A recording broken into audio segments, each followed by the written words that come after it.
Right, we are live. Hey guys, how's it going? Welcome back to the Kiwi Lads channel. We are back for another game of the Summer Nations series. This one a rematch of a game we saw last week. England taking on Wales. Last week at Principality, this week at Twickenham. And England, they do have to try and get themselves a win here. They did lose the last game, 20 points to 11.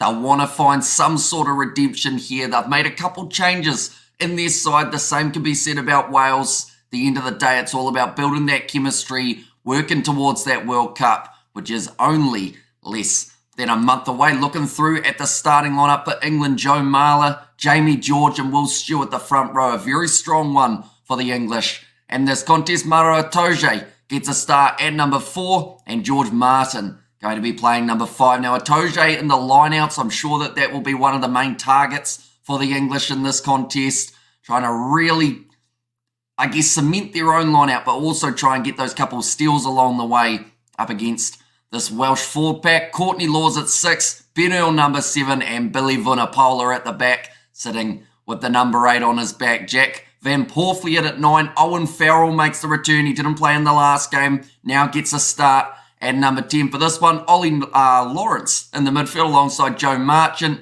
Elliot Daly at 11. Harry Arundel, I'm looking forward to seeing him out on the right wing, and Freddie Stewart there at number 15. But that is the English starting lineup. We will be looking through at the Welsh in a very short moment.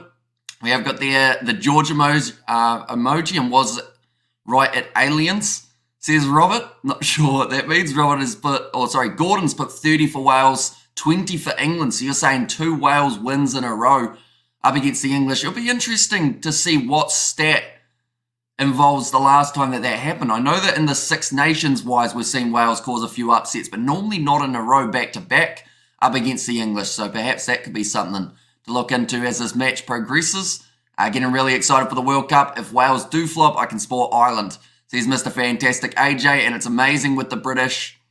Don't have a better number 8 than Billy Vunipola, says Mo. Well, that's the thing. I think the thing is, everyone thought Eddie Jones was the reason Billy Vunipola was still there. And then now that Eddie Jones isn't there, they still have Billy Vunipola. So Borthwick must like him as well. I'm trying to think of someone throughout the Gallagher Premiership that they may look at giving the opportunity to at number 8. I mean, they do have the likes of Don Brandt. They've got Sam Simmons, but they do seem to always back Vunipola in those big matches. And perhaps that is something we see throughout the World Cup. They might instead decide to go. Well, that's the thing. I feel like Vunipola, just with that experience, they're probably going to lock him in, which will be interesting because I'd like to see Don Brandt come off the bench perhaps, although in the English kit, I feel like maybe some people feel he hasn't quite performed the way that they would have liked to see him. This Welsh side, they did perform last week, getting themselves the victory, and in the starting lineup and reserves, they're looking very strong indeed. In the front row, Gareth Thomas, Dewey Lake, and Thomas Francis. So there's going to be a lot of physicality in these 4-packs, trying to get that momentum in their favour, because if they aren't able to get that ball out of the breakdown, we aren't going to get to see this brilliant backline in action. Rhys Davies at number 4 and Adam Beard as the number 5. Dan Lydiard at 6. Tommy Raffle at number 7. And Tame Plumtree, a man who we have seen in the Bunnings NBC in the past, also has played for the Blues in Super Rugby, now gets that opportunity at international level. Thomas Williams and Owen Williams actually going to be the 19 combo, not related, but do have the same last name. Nick Tompkins and Jamie Roberts in the midfield, Joe Roberts, I should say. Jamie hanging up the boots a little while ago. Tom Rogers, Josh Adams, and Liam Williams, a man who is fantastic under the high ball. He will want nothing less than 100%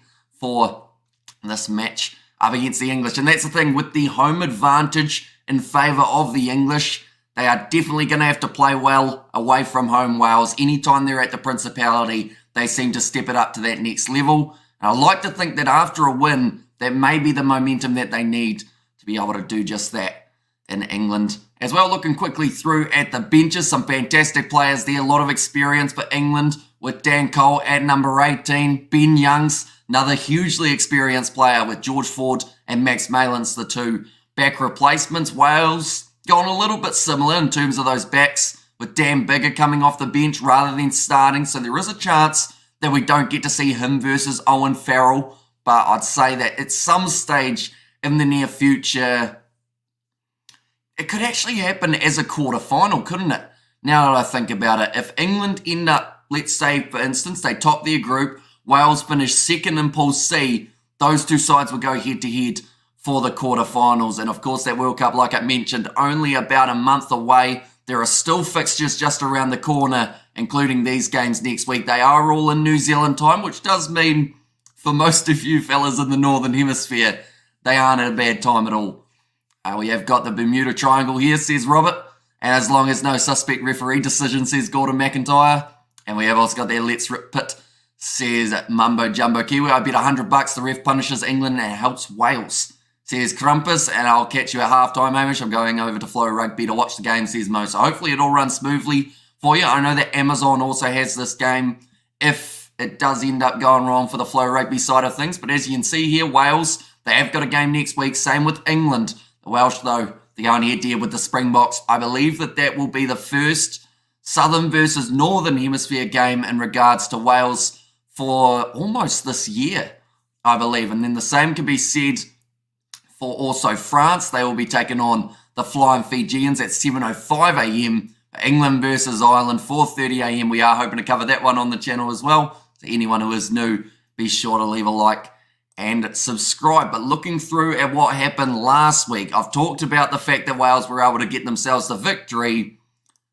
Here it is. They were able to get themselves, sorry, I said 20-11. It was actually 20-9, an 11-point difference between these two sides. Scotland getting that massive victory over France. You can tell how much France hated it, because if you've seen their lineup for the game that's taken place just a little bit later on, it's a good one. They've got Dupont back. They've got Intermac back at 10. They've got an all-star backline. They will be looking for vengeance. And the same can be said about this English side. Although they did have a relatively strong starting lineup for last week's game, they just weren't quite able to get their momentum in the contest. Also, USA getting themselves the win over the Romanians. Ireland winning over Italy. And then we also saw South Africa closing out their Southern Hemisphere series of the Rugby Championship and first warm-up cup game up against the Argentines. But it's interesting because Chile, they are a part of the World Cup. I believe Namibia and also Uruguay are in...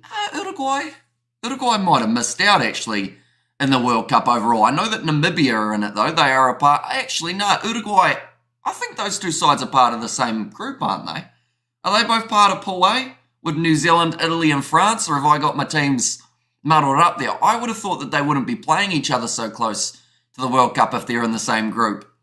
Yeah, a lot of international rugby taking place. This weekend, it's actually a little bit more quiet than all the other ones coming up. I hope Arundel scores me too. I think he is a fantastic player, and hopefully he does find a lot of the ball out on the wing and is able to have a real impact out there on the field. Did you see the WALES? I didn't. I actually, believe it or not, I left the house today.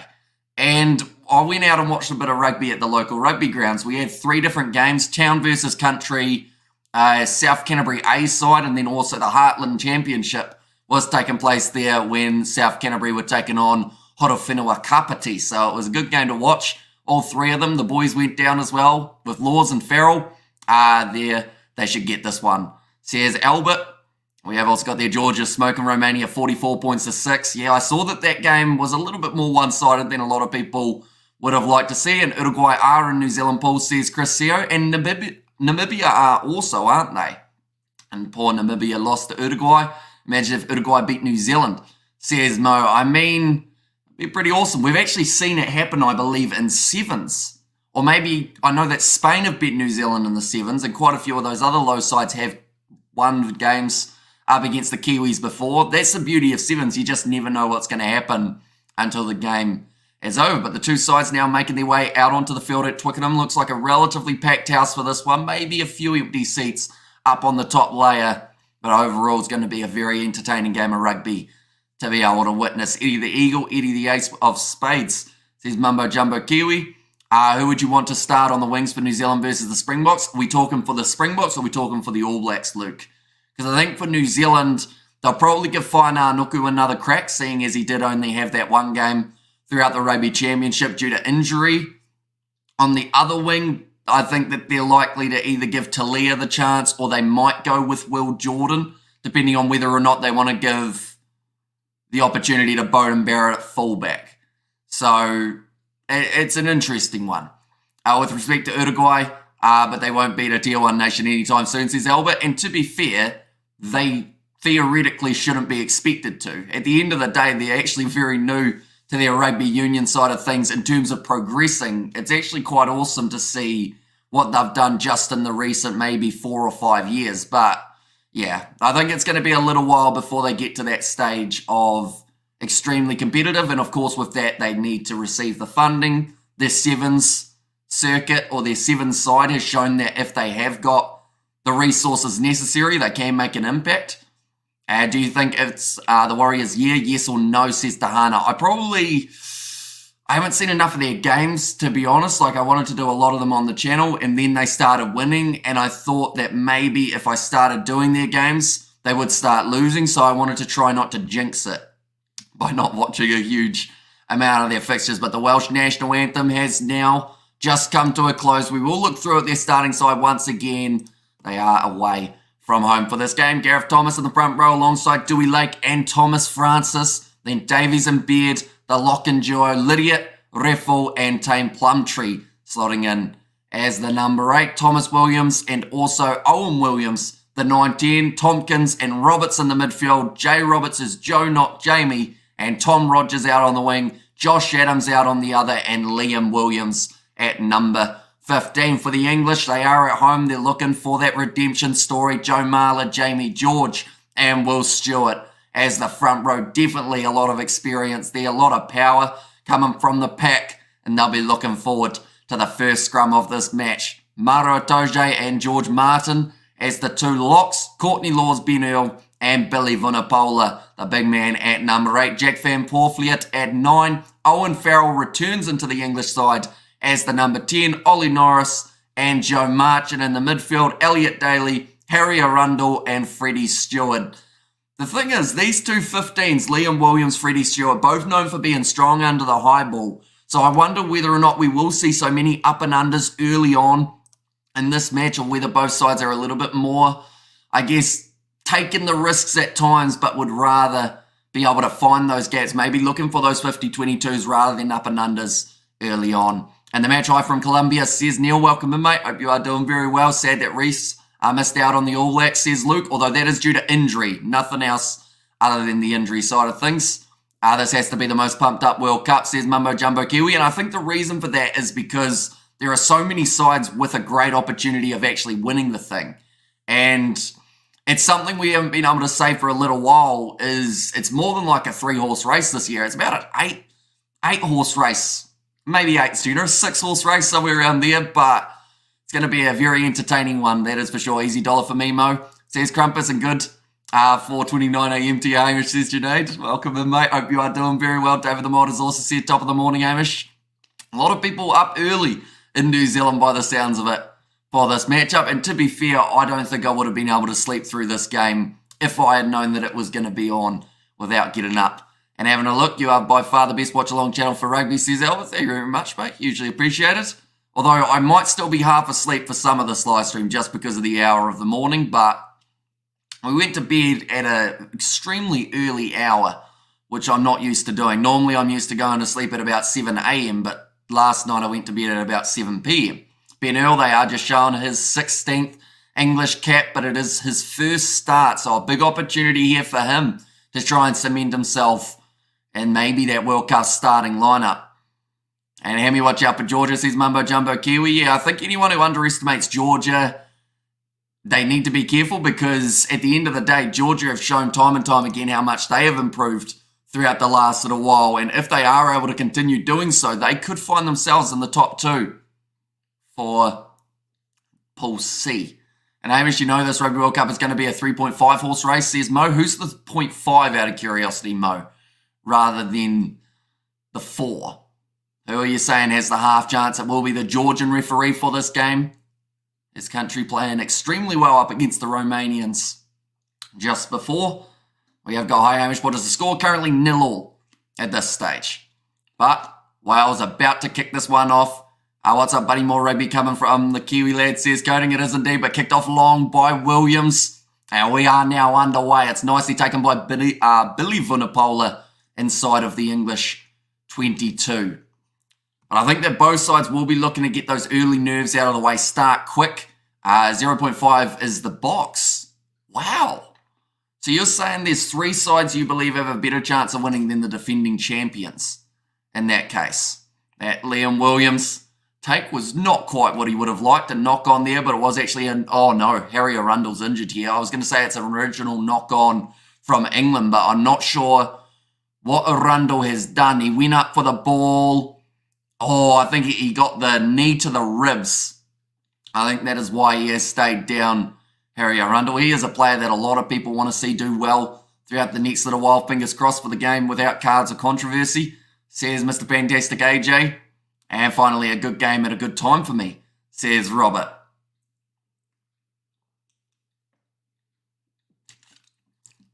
And Mumbo Jumbo Kiwi has said we will do our utmost to make the final, then our best to lose it.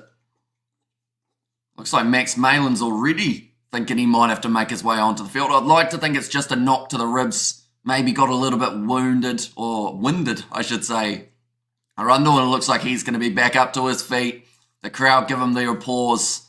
And now it's going to be scrum time. Gets the high five from Freddie Stewart, trying to fire him up early.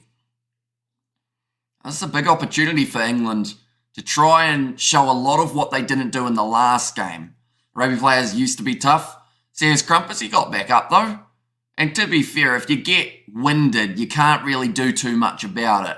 It's like in the UFC or any sort of mixed martial arts. If you get hit in the liver, your body just shuts down and you can't really help it, unfortunately. Like, you can try and breathe through it. It's like getting kicked in the nuts. You know, as much as you want to go, did it hurt? You know, your nuts are in your throat. You can't quite breathe properly for about 3 or 4 minutes. Now, Williams about to feed the ball in. And that's gone down in the front row. Looked like a little bit of an early shove there from the Welsh, but ref says we'll see that one again. Looking at the All Blacks squad, you think New Zealand can win the World Cup, says Coding? No, just run it off like a man, says Crumpus. You know, that doesn't quite work. Running while you've got, like I said about the testicle side of things, running for that doesn't quite work either. Although there's all sorts of tactics, isn't there? I've seen people put their legs in the air, they get down on all fours, move like a cow. It just seems to be whatever you find the easiest to get through that pain. Now Thomas Williams about to feed the ball in as well.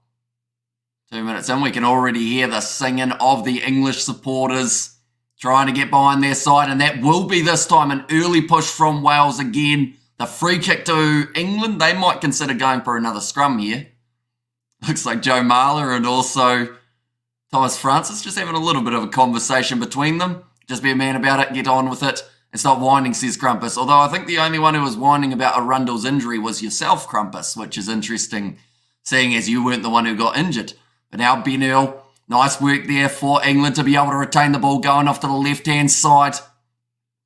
Nice tackle made by Rhys Davis, now going to the right. Oh, and Farrell grabs him behind. Arundel chasing after it, but Williams just gets it down first, and now he looks like he's taken some sort of knock.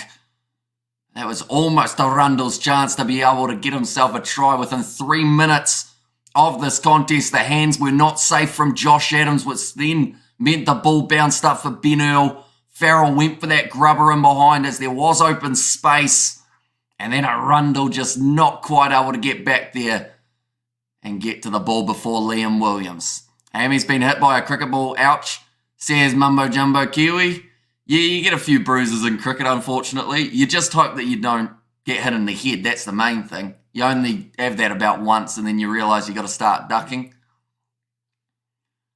I guess that's one good thing about going down to the nets is you know what shots you aren't playing well because your body's battered with bruises from a certain length of ball. For me, it's that one that's a little bit shorter. Now, nice take from England. They are once again going to have this one in their hands. Owen Farrell sells the dummy as if he was going left, but instead takes contact. Now Laws, 2 men came back in for this game. Jack Van Portlier goes across. Jamie George rushed defence from the Welsh, trying to shut him down nice and early. Now Farrell goes for that grubber in behind again. This time it will set up for Liam Williams, who looks to run it back. Finds the offload to Nick Tompkin. And it's going to be kicked downfield from Owen Williams, this time getting an acre of space in behind the English defence. Farrell runs back and looks to find the touchline. Brilliant kick downfield from Farrell, maybe about 35 metres out from the Welsh line.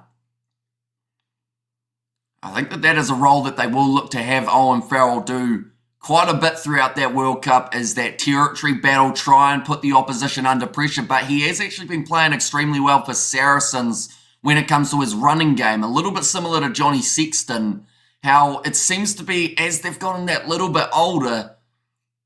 I mean, they always say that the more age, the more wisdom type thing, wise owl, that kind of talk. But I think it's just the strategy for the players. As you're a fly half, of course, you're going to get hit pretty hard no matter where you are. But if you can run that forward and get that little pop pass up to the man inside, I've been able to find quite a bit of success. We saw that with Sexton and Leinster, seeing that with Farrell and Saracens, and both men will be looking to replicate that at international level. Looks like Owen Williams going to be putting the kick across. Goes high. Elliot Daly takes it nicely just outside of the 22 for England. Decides to put the up and under. Up high, Liam Williams, uncontested, manages to take it now. Running back to 40 metres out wide. Cut out pass out wide to Josh Adams, the Cardiff Blues winger. He's been nailed in the tackle after putting the grubber forward. Arundel, he's been tackled by his teammate Stewart. Now inside of their 22, a lot of pressure coming from Wales when it comes to that charge down. Looks like for a start, Van Porfliet's just going to give it to Vunipola, try and create that angle for a bit of an easier kick for Farrell. And good morning, Kiwi lads. I already start Wales by 15 plus, says Spider Mech there. And everyone's is a Williams, says Crumpus. Yeah, they got 3 Williams in the back line, which is quite impressive. I wonder what the most number of Williams has been in a back line for Wales in the past. Because I'd assume that 3's got to be right up there, doesn't it? England to win against the Welsh this evening, says Regan. And how much fast bowling you can play, Amish, during your cricket matches, says Coding. I mean, I normally go out before I get to face too much of it, but a little bit. You just try not to get hit with the ball. That's the main thing. It's never as fun when you're getting smacked with the ball constantly. A great work from Josh Adams down that wing. Just ran out of space a little bit, overthrown by Wales, and Jamie George able to clean it up for England as they get back into position. Probably about 70% in their favour at this point of the match. Elliot Daly straightens with his run, tries to carve up the middle, moves up to halfway. Taken down in a good tackle in the end by Tame Plumtree. Diving over that breakdown. You're not allowed to do that. And the penalty goes the way of England. Did someone score? Not quite. They were extremely close to getting over the line with Harry Arundel. But Liam Williams was back there to cover. And it looks like from about 47 metres out this time, Tame Plumtree is the man penalised. And Owen Farrell's going to kick for the corner. So that shows the mentality at the moment from the English. They do not want 3-pointers here. They want to make a statement after last week's performance. And plus, seeing as we're in those warm-up games for the World Cup, it's all about finding your combinations, finding what set piece works. Elliot Daly, it's a big shot on him.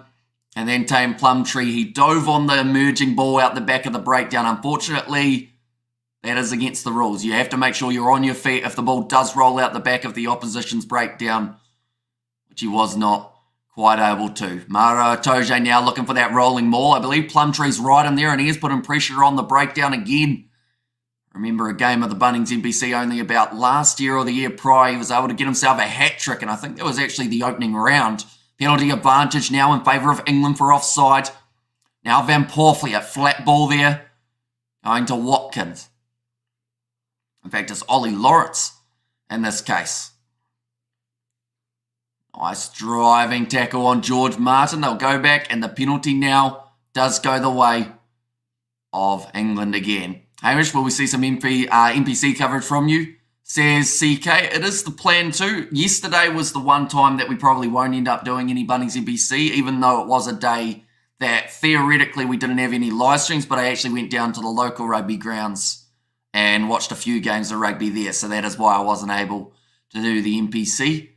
Who's the coach for the Welsh, Hammy? So it is Warren Gatlin. So him and Borthwick last week, neither of them had a win in their international coaching careers just for this period. Now Gatlin, he's 1-0. Looks like Farrell, he's decided he wants the 3 from about 20 metres out or so. They've been able to make a lot of metres throughout the first 9 minutes. In Wales, you're either a Williams or a Jones, says David the Mod. And I'm afraid the Pumas are going to be too tough business for the Poms, says Mumbo Jumbo Kiwi. It will be interesting to see how Argentina go in Pool D, but that's the thing. I feel like England don't just have to worry about Argentina. Samoa, they're looking pretty decent as of late. Japan, yes, they're finding a little bit of roughness at the moment, but they are a side that can cause upsets. And then also alongside that, I believe they've got Chile. They shouldn't have to worry about Chile too much, but that could actually be a game that you've got to look to really extend your points differential. That kick has gone over from Farrell 10 minutes into this contest, and it is currently sitting at 3 points to nil. That is a guy who does acting. Idris, is his name Idris? Idris Virgo?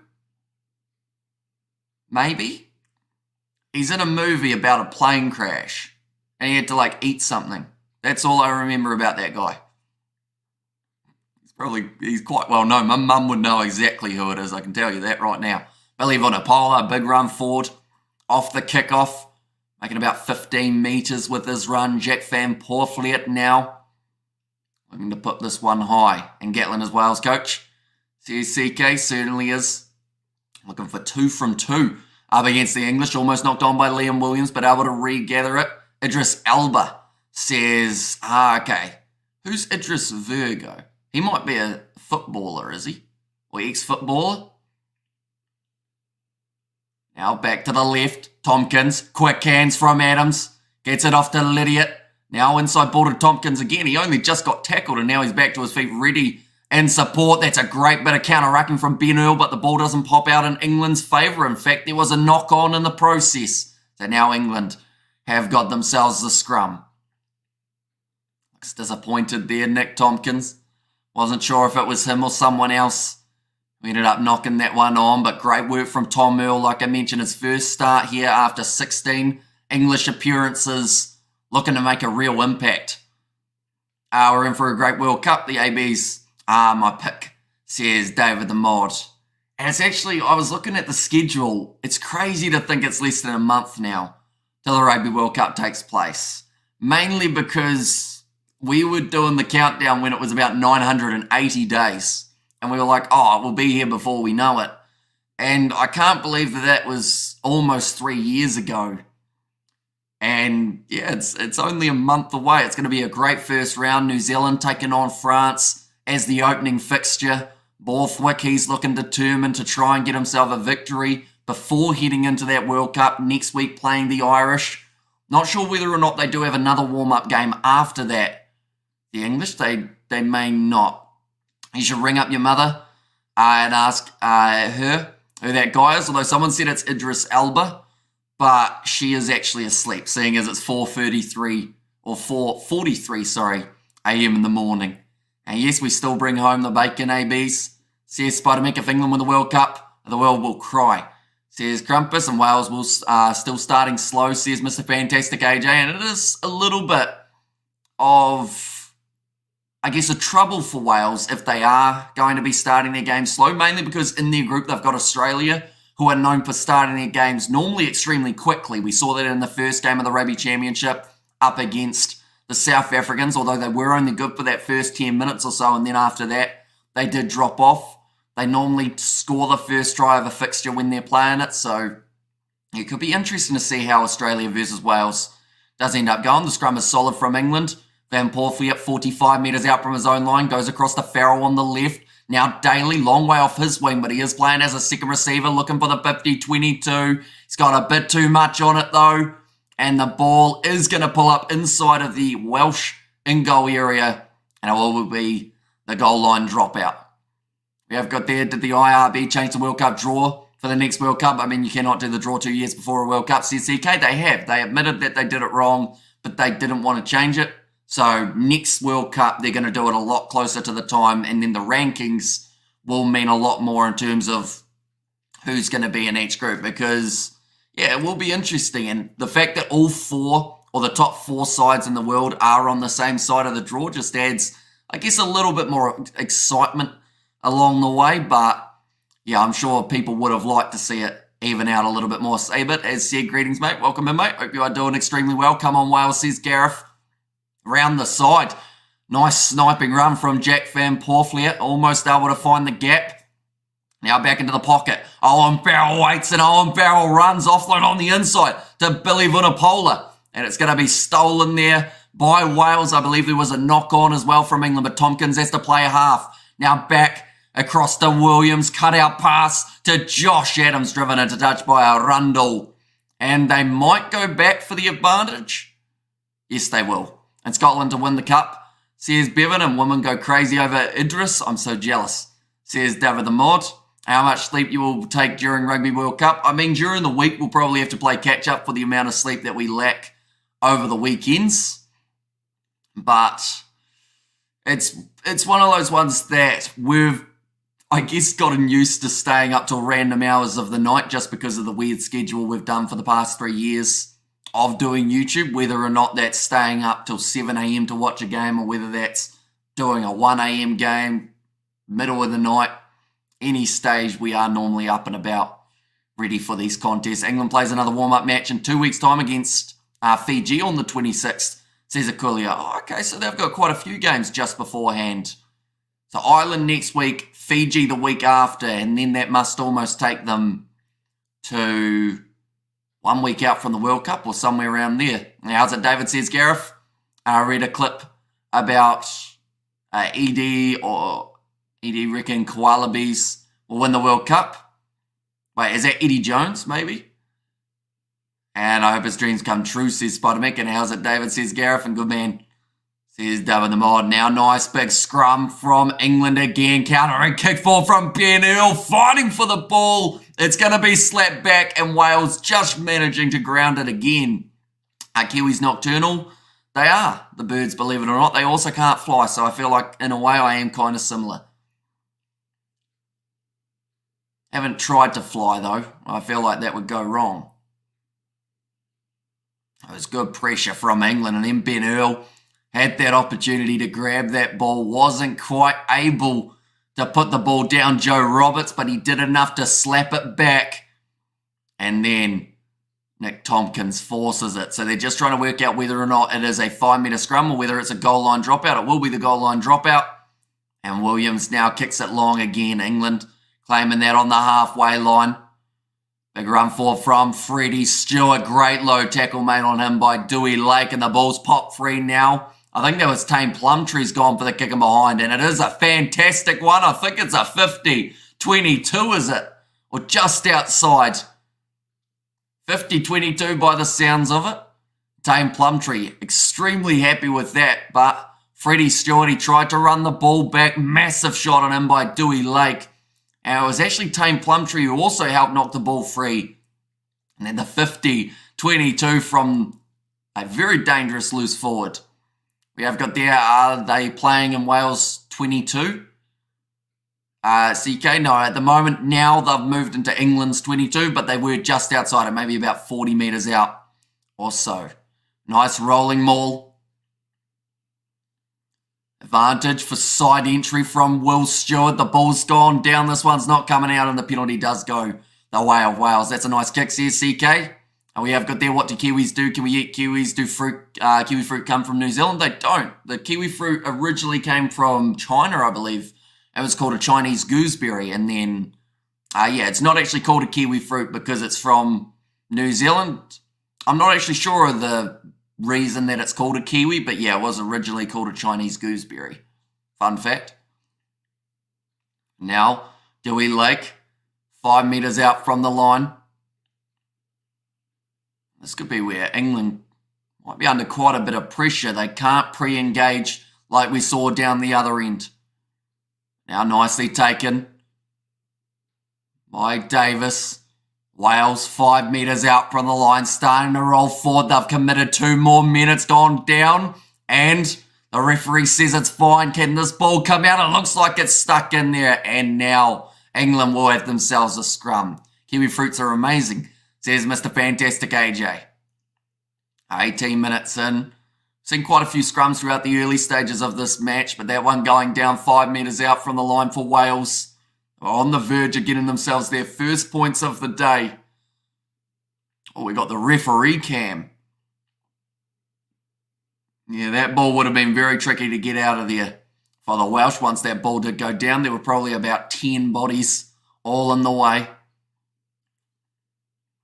England's still not out of the woods. Jack Van Porfleet going to be feeding the ball into the scrum, and then more than likely Owen Farrell back in the pocket will be looking to find the touchline. But if England can get themselves a penalty, that is actually a very good option for them here, seeing as they've had quite a dominant scrum throughout the early stages of the match. They haven't actually won too many scrum penalties. Wales went early on the first one, which did end up with England winning the free kick, and then also, I believe we've seen one other where they were close to getting the advantage. Oh, that's gone down the front row. Free kick to England again. Doesn't seem like the most solid scrum we will ever see between these two sides. Early engagement. Are England going to look for the scrum here, or do they look just to boot this one way downfield? Looks like Owen Farrell will just be kicking this as hard as he can. He is able to put it into touch as well. That's a good kick, although taken quickly by Wales, now 40 metres out from their line. Liam Williams goes across Watkins. In fact, it's Tompkins, sorry. In the midfield, nice run forward from Roberts. Wales just inside of their own 50 metres. Is Talupe Faletau injured? Does anyone know? Because I know that he had an injury a little while ago, but I think he came back from that one. That's going to be the knock-on from Thomas Francis. Now nice pass from Courtney Laws back into the pocket to Owen Farrell, who decides to have a bit of a run forward. Tackled by Thomas Williams. Now Van Porfleet looks to his left, has Laws waiting alongside Stewart and Marler. Can you update the score between the Warriors Tigers last night? Says Spider Meg. I actually don't know who won that game, although someone mentioned, did you see the Warriors last night? So I assume they won in that case.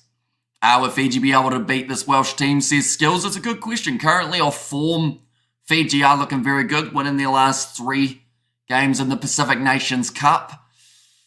Up against Wales, it would depend a little bit in terms of, I guess, tactics, because Fiji, when they get going, they're a very hard side to stop. We've seen them play well up against Samoa. We've seen them play well up against Japan. They've been able to score around 5 tries per match that they've played.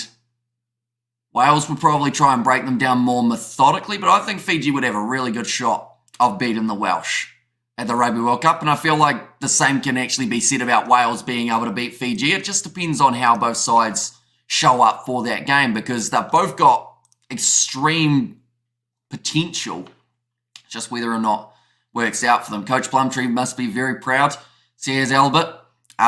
Some money is given in these rugby-friendly matches to the winning team, says Coding. Both of the teams will get paid anyway, but yeah, it's normally just whatever their salary is, that's what they'll end up receiving. But now, nice run forward from Jack Van Porfleet. Lawrence lost that ball. It's been stripped out of his hands. Now kick through. Looks like the opportunity here for England, but Van Porfleet not quite able to get it ahead of Rogers. In fact, it was Roberts who got back there to clean it up.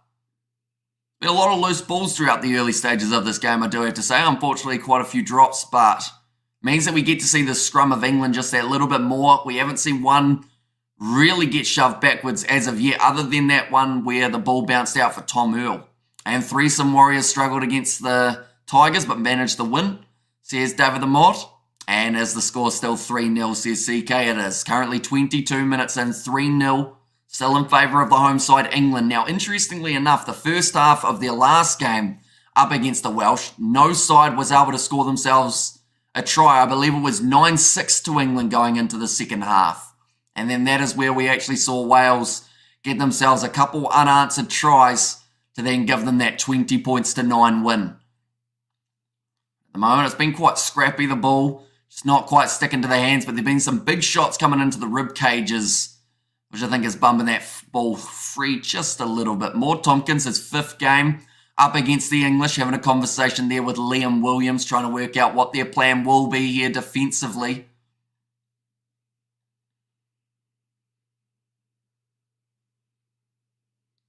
Up Thomas Williams, feeding the ball in for Wales. Oh, it's gone down in the front again, and the penalty this time goes to Wales. Said down on this near side, which is Will Stewart, going head-to-head with Thomas, or in fact Gareth Thomas it was. The collapse and scrum penalty, Wales will take that every day of the week, and now they will look to clear it downfield, relieve some of that pressure, start getting themselves some attack going. At the moment, they've only had the one chance inside of the opposition 22. It's a good kick downfield, though, from Wales, close to the 22 now. When it's the France versus Scotland game being played, so that will be kicking off at 7:05 a.m. New Zealand time. So 2 hours 10 minutes is when that one will be kicking off. We will be covering it on the channel as well, so be sure if you haven't already, hit that subscribe button. But Dewey Lake, out throwing this ball in at line out time, not the best throw again, it's over the top, and Jamie George able to clean it up for England for a second time already. Fun fact, Coach John Plumtree is Tame Plumtree's dad. Says Albert, that one's going to be kicked over by Jack Van Porfleet. Arundel chases, but it's kicked out on the full. What location? This time it's played in France. And France have gone with an extremely strong lineup compared to what they had in the last game up against Scotland. Why does every 50-50 go against England? Says Crumpus. I don't know about every 50-50 going against them. I think that they've had a decent few go their way. In this one, it's just been that last little step that they haven't quite been able to get right for the English. It's like how Arundel was very close to running in the try, couldn't quite get there. There was also that one of Tom Earl, couldn't quite get there. Now Williams almost catches that ball with his face as he passes it left towards Tompkins. That's another knock on from Tame Plumtree. This is hurting them at the moment, unfortunately. Wales just having too many handling errors, and that will be the penalty there for not rolling away. And England will be able to kick it towards the touchline. What happened to our line out? Unfortunately, there seems to be just that miscommunication that's not quite working in their favour. They've had a couple go over the top. They've also had that one that got stuck in the line out of the maul. England ended up with the scrum. Going to be a very interesting game. Says Mumbo Jumbo Kiwi. It certainly is. France, their backline's looking brilliant. And this is going to be a good tester for Scotland because coming off the win last week, they played with 14 men in that second half, and they played, to be honest, a lot better than they did when they had 15 men out on the park. So if they are able to get it right here up against France, they have now got their strongest side out there. This is going to be, it's going to be nice to see what we're going to see for Ireland, South Africa, Romania, and also, who else is in that group? There's one other side, Tonga is the other team. That doesn't sound like you know who John Plumtree is, says Albert. No, I do. He actually spent a little bit of time coaching in New Zealand as well, didn't he? Oh, that's going to be a knock-on from England. Hang on, you knocked it on, says the referee. Now scrum. Josh Adams not too happy about it. I believe the first knock-on might have been against Ollie Norris there. And Scotland played better when they have fewer Scots on the field, says Grant. And sadly for Xander Fagerson, he is not going to get an opportunity for the next 3 games, seeing as he did get suspended for that red card. Hoping for England versus the AB's Rugby World Cup final, says Regan. It is a possibility, although they could also find themselves playing off in the semi-finals, I believe, the earliest we could see those two sides go head-to-head. So we could actually see a rematch of the 2019 Rugby World Cup semi-final. So we've got a drinks break at the moment. Borthwick talking tactics with his assistant. I think France will show tonight what they are considered, or why they are considered serious contenders to win the World Cup. Says Johan, afternoon all, just arrived from watching a classic Challenge Cup final. Says Geza the Random Reviewer. I actually saw that the Champions Cup this year, I know it's a little way away, but I think it's about 120 days or something like that, a few months, till we get to see that one take place. In fact, it might be less than that. I was looking through it when all the competitions start. I think it's 66 days or so till the URC fires up again, or it might have actually been a bit longer than that. I like to think they'll give the World Cup a chance to close beforehand. Got to be a 40-60 upset Scotland, says Mumbo Jumbo Kiwi. At the moment, Jamie George is having a little bit of a conversation with the referee while we have got a stoppage. Looks like Dewey Lake might have some sort of knee injury here. Got some funky music playing at Twickenham currently, trying to fire up the crowd. Rugby League Challenge. Challenge Cup, sorry. says, gives it a random reviewer. And Plumtree back to coach the Sharks in the URC, says Albert there. There were rumours, weren't there? Did they get confirmed in the end for John Plumtree? I think it is confirmed, isn't it? Because I remember there was a little patch about 2 months ago, or maybe even 3 months ago, where there were about 5 coaches that were semi-confirmed for the Sharks. But I think Plumtree got the nod, didn't he, in the end? Looks like Dewey Lake might have to go off the field here. He's limping his way towards the touch line.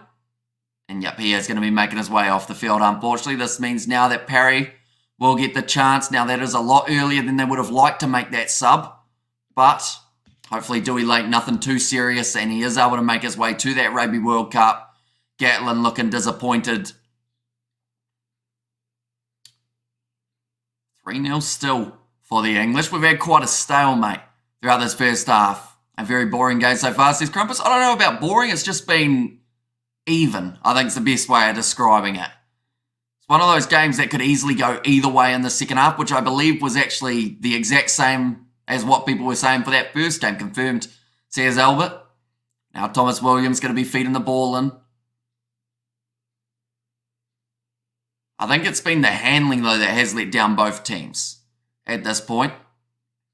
And their kicking game's been good, getting that ball in behind the Welsh. Wales now inside of their 22. Looks like it will be kicked forward this time from Owen Williams, who gets an almighty boot on that one. Arundel takes it just outside of the 22.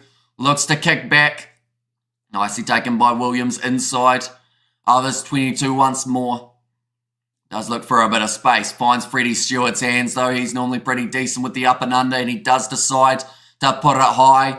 Nicely taken by Thomas Williams. Hit hard in the tackle by Will Stewart. The ball's still going to be available for Wales. Tompkins plays half. Gives it off now to the big man, Thomas. Now back into the pocket. Owen Williams puts it high. This could be a good 50-50. Elliot Daly, though, manages to take it beautifully. Not a lot of challenge coming from Tom Rogers. Now Stewart again. Or in fact, it's Jamie George. Moves England up to 45 metres out the line. Ben Earl, nice step, almost breaking through. A low tackle made on him by Dan Lydiot. Now Owen Farrell looks to put it up in the air again. Arundel waits for Liam Williams to take and then manages to wrestle him down to the turf. Almost brought outside of the 22 there for Liam Williams. It's been a lot of physicality in the breakdowns, and I feel like at the moment England are on the verge of wanting to try and get that counter ruck. Not at this stage, mainly because Wales are rolling it back ready for the box kick. I believe that only 4 teams have a chance to win the World Cup. Says Spotomek, and the Southern Hemisphere are still miles ahead compared to these two teams. Says Skills and Borthwick and Gatlin are very boring. Says Grumpus and Borthwick is the worst coach I think England will have ever had. Says they're from Expensive. It might be, actually. Sorry if I mispronounced that. Marco versus Sam Sims would have made a difference. Says Mumbo Jumbo. But they did go to the short side there, England. Stewart with the quick hands to Marchant, who did just push it a little bit too far in front of Elliot Daly. Did end up knocking it into touch. Why don't they pass it to Arundel? I really don't understand. It's just so frustrating and stupid, says Roger. It's weird, isn't it? Because for some reason, Borthwick's tactical game doesn't allow for Arundel to play his natural game. I've noticed. Like in that case, Arundel near the back, he would have loved to be able to run it back, but I'm sure that he was probably told if it's back there, you've got to kick it downfield rather than having the crack yourself, because he's got insane skills, Arundel, and if he's given any space, he normally makes the most of it, but they just don't seem to be able to get the ball to him or just choose not to for some reason. And also, Dianti is back in rugby. Now he can get his number 11 back from Mapimpi, says Luke. We have got there Eddie Jones made England interesting. Now they are boring again, says Crumpus, and not as boring as the boring box, though, says Crumpus. Firing a few shots there today, Crumpus, I see. And I hope we see Dianti back to his top level, says Albert. I feel like at this stage, though, with the fact that the last World Cup, the Springboks won it, they can argue that, you know, some people may not like the style, but they have a championship in their cupboard because they were able to use that style to their advantage. And All Blacks, Ireland and France would wipe the floor with these two, says Karma Pitch. And also, although saying that, All Blacks last time they played England, they drew, didn't they? 25-25. They were able to get themselves a victory over Wales, though, which is good news. And also, Wales and England are not as good as they used to, says Spider Meg. Nice take there from Owen Williams, driven backwards. Now, Williams again has this one available. I'm going to have to start using first names as well for the three Williams in the back line for Wales. This time, Thomas Williams has it, puts it back into the pocket to Liam Williams. Decided to go for a little bit of a cross-kick attempt. Arundel looks to go up for it. It was, in the end, almost a knock-on from him, although Marchand able to take it. Oh, no, Van Porflier, I think he might have just done his ankle while trying to run in the exact same direction as Joe Marchand. This looks relatively serious for him. I'm hoping it's just that he's got stomped on the side of the ankle, but I think it's something a little bit more than that, unfortunately. Now England, they still have got possession here. Joe Marchand looking to shift this one to the left. Goes to Owen Farrell, who looks to switch it back towards the right, looking for the 50-22. Nice mark taken by Liam Williams. Takes the quick tap, and it's a penalty for offside. I believe Arundel, he's going to end up with a yellow card. Liam Williams tells him to F off, and he is going to be possibly from the field.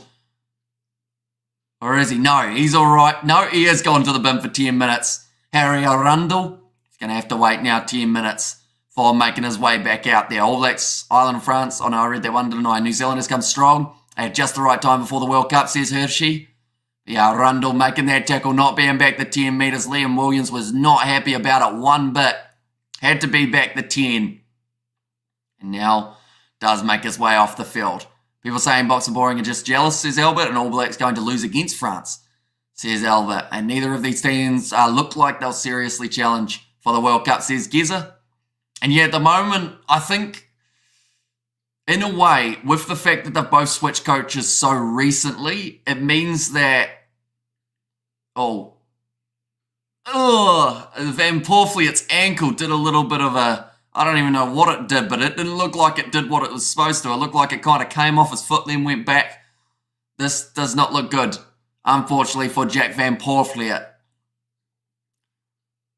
It looks like Ben Youngs now will be making his way onto the field, but certainly not what they would have been after. ABs are away for 2.5 months. Do you really think they won't cry mummy and get knocked out of the series, says Mumbo Jumbo Kiwi? And we have got their box. Wasn't boring in the Rugby World Cup final 2019. Says Albert, is Johnny May still injured or is he on the bench today? He isn't on the bench, but I believe he still has that little bit of an injury, although he might have almost recovered from it. Do these teams know you're supposed to score tries, says Gordon? Yeah, we are yet to see a try in the first half of a fixture between these two sides, which, I mean, they might consider concerning just because they haven't been able to get many points alongside it. But then others would say it's just because they're quite even. But Wales, this will be their big opportunity now that there is one player down for England. As long as England don't become Scotland when they have a player down and go into just absolute beast mode, Wales have a good chance here of getting themselves some points. They're playing like they don't want to get injured, which is, I guess, something that they haven't done very well because we're already seeing 2 injuries throughout this game. We've seen Dewey Lake, unfortunately, injured for Wales, and we have also seen Jack Van Porflier now injured for England. Going Thomas Williams to the right-hand side. Tompkins fends off Lawrence. Nice step now, gets to work it a little bit further. Out to the right, Liam Williams, cut-out pass. Out to the youngster Tom Rogers, who looks to step, but Marchand drags him down 15 metres out from the line now, Wales. And a penalty advantage in their favour. Perry flicks the ball up. Now Rogers again gets the carry twice in a couple phases. Adam Beard hits it up. Tompkins, short pop pass up to Roberts. Oh, it's a knock on from Thomas Williams. It was a good chance because they had numbers on this bottom side, but just couldn't quite get it through their hands quick enough. We have got England and Wales. Bore me watching the game live. You're no intensity from them, says Graggle. They're playing like they don't want to get injured. And England were boring in the World Cup final and made the box look good, says Crumpus. And May wasn't even in the full squad, which is interesting, says Geza. Yeah, he's probably one of those players that people expected to see but did end up missing out. Mainly because that's the thing. They've gone with 14 guys from that 2019 squad. And I think they want to have that mix of young and old. Of course, that looks like another injury here. Who's that? That's the number 5, which would be George Martin for England. More in game, says Uffy. And we have also got there the quality of skills from both is 10 light years behind New Zealand, says Graggle. So you at box look good, says Albert. And stop being a bogan, Sam. Wait. Which bogan? Wait, Sam? Where's Sam? Sam Borthwick? No. I'm confused. That's a nice rolling maul though from Wales.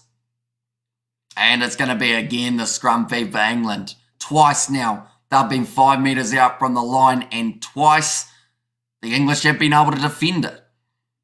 This will be interesting because Wales, theoretically, their rolling maul is something they'd love to use up against the Fijians because we have seen Fiji throughout that Pacific Nations Cup at times has struggled to defend the rolling maul. But so far we've seen what great rolling maul defence can do, and England have been able to stop it twice.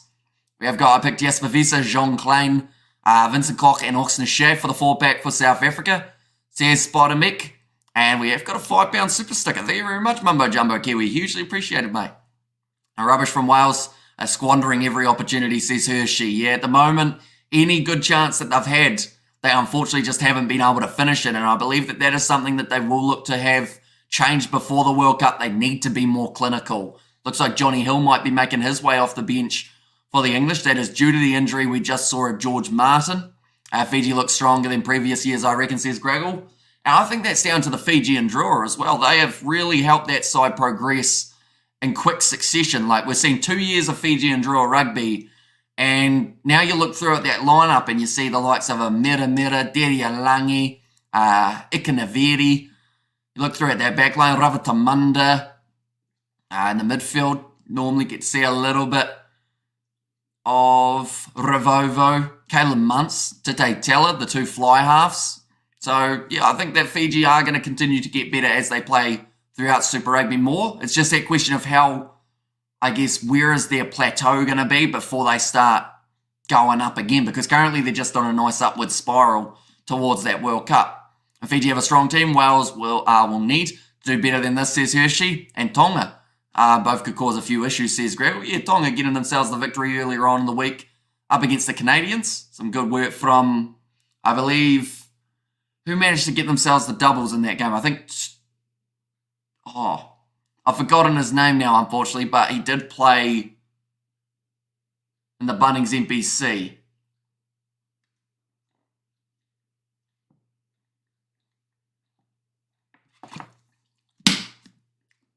"3-0, says Crumpus. And agree, Hamish, the drawer and Super Rugby have improved so much. So Fiji can just get stronger, says CK. Yep. 5 minutes remaining in this first half, though, and we are yet to see any points on the board for Wales. And we have also yet to see a try throughout this first 40 minutes. Fiji will hopefully be aiming for admittance into one of the Tier 1 tournaments, hopefully the championship, says Geza. Yeah, it does seem like Fiji and Japan are the front runners for an extended rugby championship competition. I have to say, I'm glad that they had the Pacific Nations Cup this year, though. And to be honest, I wouldn't mind if worst comes to worst, they have to play in the Pacific Nations Cup a few more years before the Rugby Championship is extended, just because, I mean, having more games up against the Pacific Islands, it's great for that side of building for those nations, but they need to show the coverage in more than just one location. I found it very tricky to find the Pacific Nations Cup for people overseas. That is going to be a penalty to England now at scrum time. If that happens, will the championship be the new 5 nations? I think they'll add Japan as well, because I think their reasoning behind it will be Japan bring quite a large market. Their time zone's not terrible in terms of, compared to the Rugby Championship side of things, saying that nowhere's really terrible, seeing as they do play in Argentina and South Africa for those time zones. Both teams are unimpressive. There's no World Cup winner on that field, that's for sure.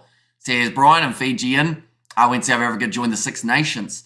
Says Peter Houghton. Yeah, although I don't see Italy going out of the Six Nations anytime soon, definitely with the way that they have been able to improve over the last couple of years. And with so many Italians on the overall Six Nations board, for them to pretty much say our nation, we want to get worse, so we're willing to lose our spot in a competition that we've been a part of for ages, is something that they don't really see happening. I think Pacific Nations Cup is a really good setup. I think they should keep it. It improves that region. Yeah, because that's the thing. If you go with the Extended Rugby Championship, that then means that Samoa and Tonga don't get as many games. That means that they'll probably only get to play each other in a series, and they won't improve as much either. South Africa will never join the Six Nations ever.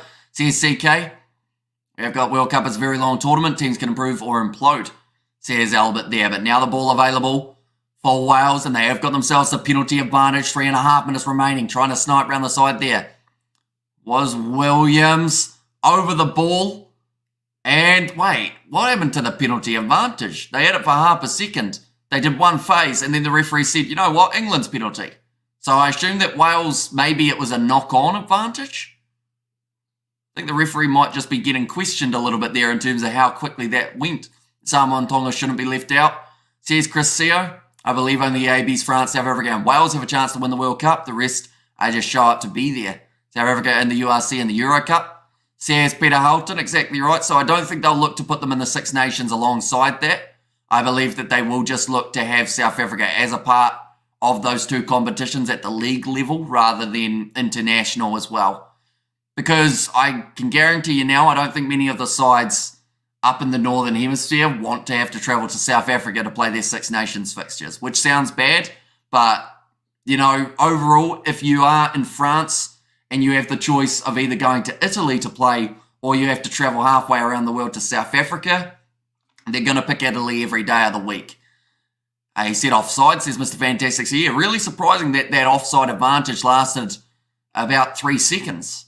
And now England, they are going to put themselves, unless maybe it was told by someone else that it wasn't actually offside. Maybe one of the touch judges said, nah, it's not too bad. We have got Kerman in the chat as well. Welcome in, mate.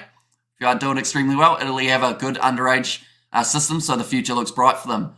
Says Geza, yeah, we've seen some great improvement from the Italians over the last little while. It's just a shame, to be honest, that they are in the group with New Zealand and France for the Rugby World Cup, because I believe if they were a part of, let's say, Pool C, I think they'd have a decent cracker going through.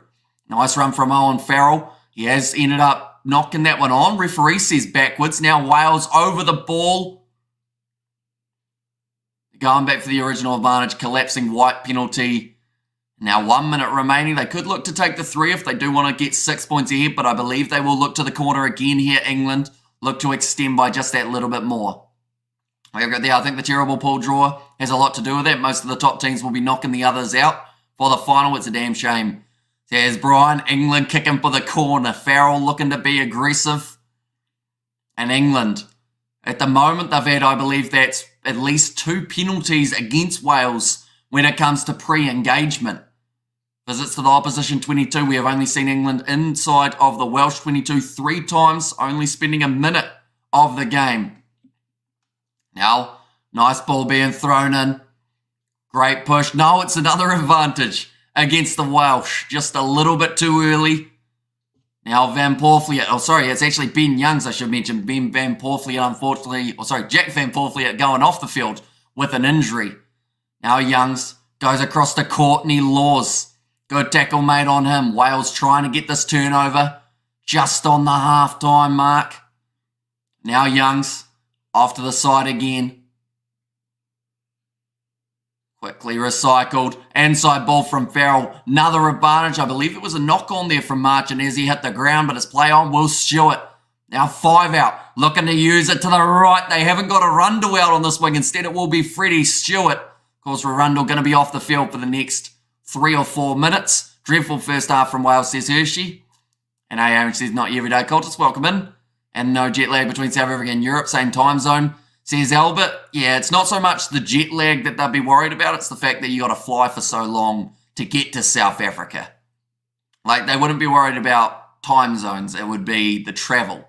Because we saw for the URC teams were struggling when they go all the way to South Africa and then have to travel all the way back for a game just afterwards. Because the Six Nations normally back-to-back-to-back for a few weeks. Makes it tricky. Jack Youngs and Ben Van Porfliet says, not everyday cultist. And no matter how much benefit it is in teams from time zone, they will never add South Africa to the Six Nations, says CK.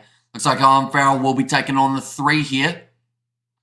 South Africa can't even keep the lights on, says CK. And 8 phases are the most of the match so far. Shows how disjointed the game has been, says Geza. Yeah, it hasn't been the smoothest running game, I'd say, in terms of phases. A lot of knock-ons, a lot of penalties. Italian funding has been cut drastically for the under-20s, etc., says Mark. And no Bok fan wants to be in the Six Nations anyway, says Robert. That kind of sounded like, when you don't get invited to a birthday party, and then it's like, well, I didn't want to go anyway. No, didn't want to go to the birthday. But I get what you're saying. Going for the post just shows the lack of belief from England, says Brian.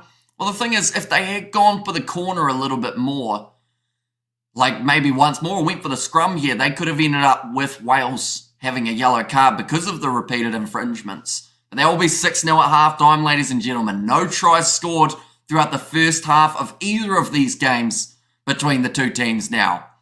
Six Nations don't want the boring box, says Krampus, going for the post. I know I read that one.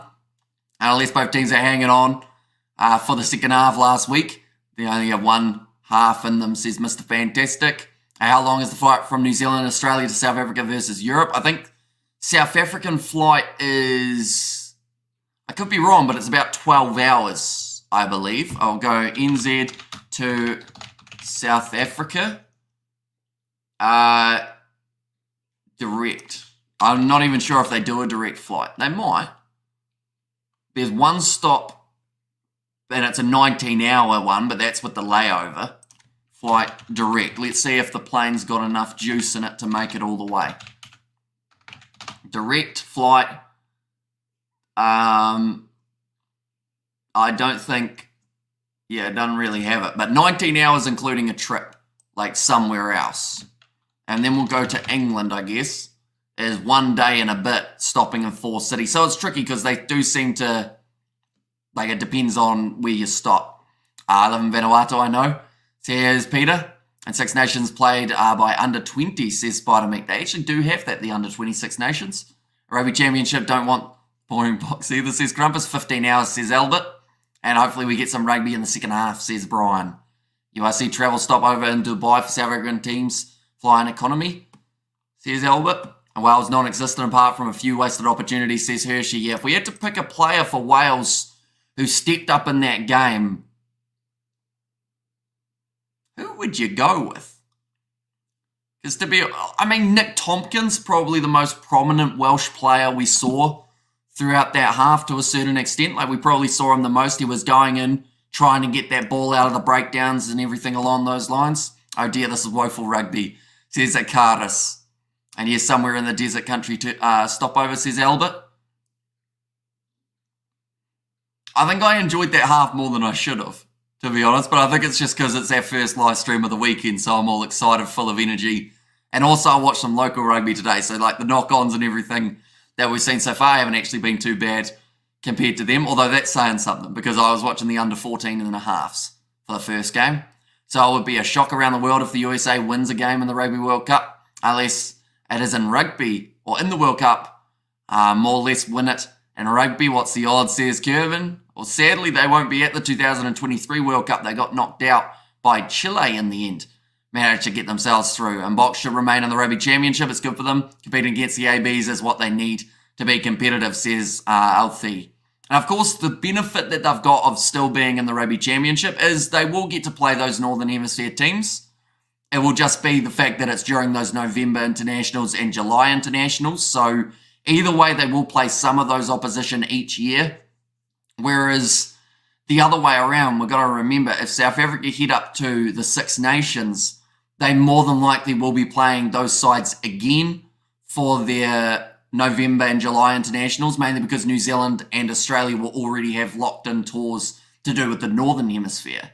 So if South Africa were to join the Six Nations, really what would happen is they don't get to play the Southern Hemisphere teams pretty much at all, which I don't think is what they would want. So much for the USA being a sleeping giant. More like a coma, says Giza the Random Review, although it's slowly starting to grow in America, the MLR. We did see the win over Romania most recently. We have got the USA current Olympic 15s champions. Not sure. I know that the Olympics, for the sevens side of things, we have seen the Fijians do very well for themselves. If the Box leave the Rugby Championship, then they are basically isolating themselves from the All Blacks. Won't do us any good. Says not your everyday cultist. If New Zealand and Ireland meet in the quarterfinal, who will be the favourite, says Factor Fable. I believe due to history, the All Blacks would be the favourite. But tell you what, that would be quite an awesome fixture, that is for sure. Because, you know, the last series-wise, Ireland winning it 2-1, so they'll feel that they've got that momentum. The last time these two sides played, it's a little while ago, but yeah, it would be a fantastic game nonetheless. On this form, England will not get out of their Rugby World Cup pool, just like 2015, says Alfie, and that's the thing, they're in a tough group. They have got, like, that's the thing. I'd say that Pool C and Pool D are the most closely contested groups of the Rugby World Cup. Because it's not so much they've got huge favourites, it's more of the case of, like, when I see Pool D, man, my hand looks massive. It must be close to the, there we go, we'll go back here. It looked like my hand was like 5 nines bigger than it normally is. These four sides all have a chance, I believe, in Pool D. Japan not in the best form at the moment, but if they can find that momentum, perhaps they've got that little bit of an edge. Samoa, they've been playing brilliantly throughout the Pacific Nations Cup, just having the one loss to Fiji. And then Argentina and England both have very good shots of making their way through to the quarterfinals. For Pool C, Australia and Wales, some would call them the favourites, but with the way that Fiji played in the most recent Pacific Nations Cup, some would say otherwise. Georgia playing some very good rugby, just getting themselves to win over the Romanians by quite a margin. And then Portugal, bit of a dark horse. Not too many people know much about the Portuguese rugby side of things, but they've got some very talented players in the mix. They were able to qualify for this World Cup, and they'll be looking to make a big impact here for Pool C. Anyone who hasn't already seen it, I guess I'll show you Pool A and Pool B. Pool B as well is quite an interesting one. The fact that Tonga did come in qualified below Romania in terms of rankings, but Romania, I believe, will have a very tough time up against the Tongans in that Rugby World Cup. Scotland, Ireland, and South Africa, I believe they're all fighting for that same spot. People are yet to determine who it will be does make their way through. We have got in the chat, considering they massacred Ireland in the last World Cup, says Geza, and France will be overwhelming favourites at home. Team not used to France slow fields will struggle, and British rugby needs much improvement. The only bright spot is Scotland, says Mo. And I've said it loads of times, we need Val Rapava Ruskin in the squad, along with Zach Mercer, Harry Thacker, and Harry Arundel. Well, Harry Arundel, he's actually playing in this game. He did, unfortunately, get a yellow card earlier on for offside, but other than that, he's touched the ball twice, which I think they need to try and get it to him just that little bit more. Pool C, Georgia, Fiji, Pool D, Samoa, and Argentina, says Chris.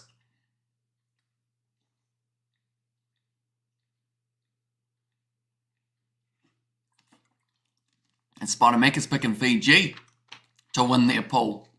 The voice is struggling already. This is only the first live stream of the weekend. Maybe it's because I haven't done many live streams that it is a bit rougher than it would normally be. Oh, sorry.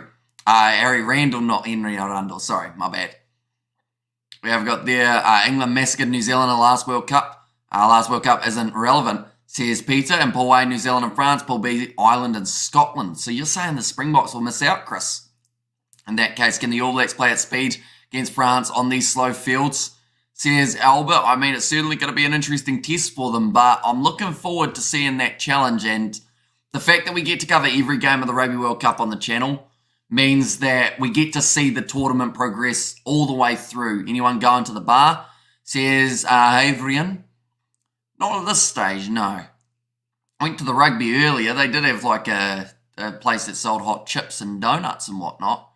I feel like that's the closest I've been to a bar in a long time, though, because there was a tent next door that was selling alcohol. Can the All Blacks play at speed? Oh no, I read that one, didn't I? GB, men sevens haven't even qualified for the Olympics yet.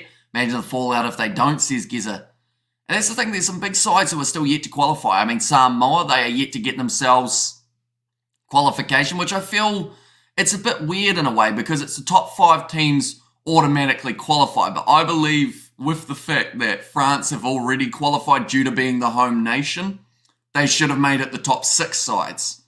In that case, I think it was Samoa were ranked 6th. So theoretically, I thought they should have gone through on the technicality of France didn't need that qualification spot. Now, Eddie Jones, normal English upsets over the ABC's skills. Out in pool play, South Africa, Australia, Wales, and England, says Chris. Would New Zealand rather face South Africa or Ireland in the quarter?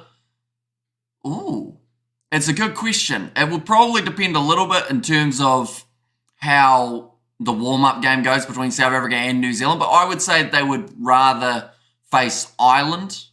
And I know that some people might be like, but Ireland beat them last time. But when you consider what that rivalry has been like for New Zealand and South Africa in the past, and the fact that sometimes those games can just go either way, I think they'd rather try and prove themselves up against the Irish rather than facing someone that they have won against in the past, they have lost against in the past, but they'd rather play them further down the line in the World Cup, I believe, for the sake of the Southern Hemisphere. Just found out today the entire Rugby World Cup is going to be on Peacock TV. Awesome. I feel like there should be more options for the World Cup. We're slowly starting to see a few more broadcasters announced. I met all the Gloucester Rugby men and women players, including Val Pafara, Ruskin, Singleton, Balmain, just to name a few, says Harry and Luck. Now I want donuts, says Albert. They were quite cool looking ones. They were like real mini. You could get them on a tray with either chocolate or caramel sauce. I ended up just getting hot chips though. As you guys know, I've had a few hot chips in my time for in-between streams. You're only as good as you win, or as you can win away from home, and that's the bar the ABs have set.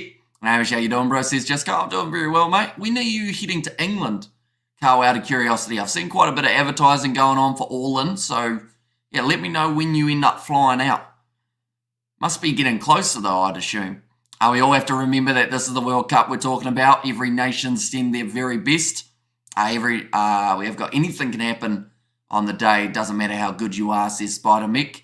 I think the UK ITV have full coverage rights, says Geza. So they're free to air, aren't they, if I'm not wrong? The commentators keep saying that is why, or that is early for England and Wales, hence why they are not good excuses, says Greg. Although I can understand that a little bit, because I feel like if they made their change of coaches before the Six Nations last year, they would have found a lot more improvement here compared to where they are, because I feel like Australia are a little bit in the same boat in some regards. Everyone expected Eddie Jones to just take over the Australian reins and that would fix 20 years of problems. But, you know, you need time to try and work out tactically what your team, what your plans are, everything along those lines. So I honestly think that if England and Wales have one more year to prepare for this Rugby World Cup, I think that they'll be doing a lot better. That's not saying they won't do well in this World Cup, because I believe if they can get through those group stages and playoff games, it's anyone's contest. And that's the beauty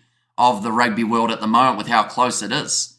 We have got one line break for each team and just 3 offloads total. Geez, says Peter. In 2 weeks' time, let's see, in a week after the Box and Wales game.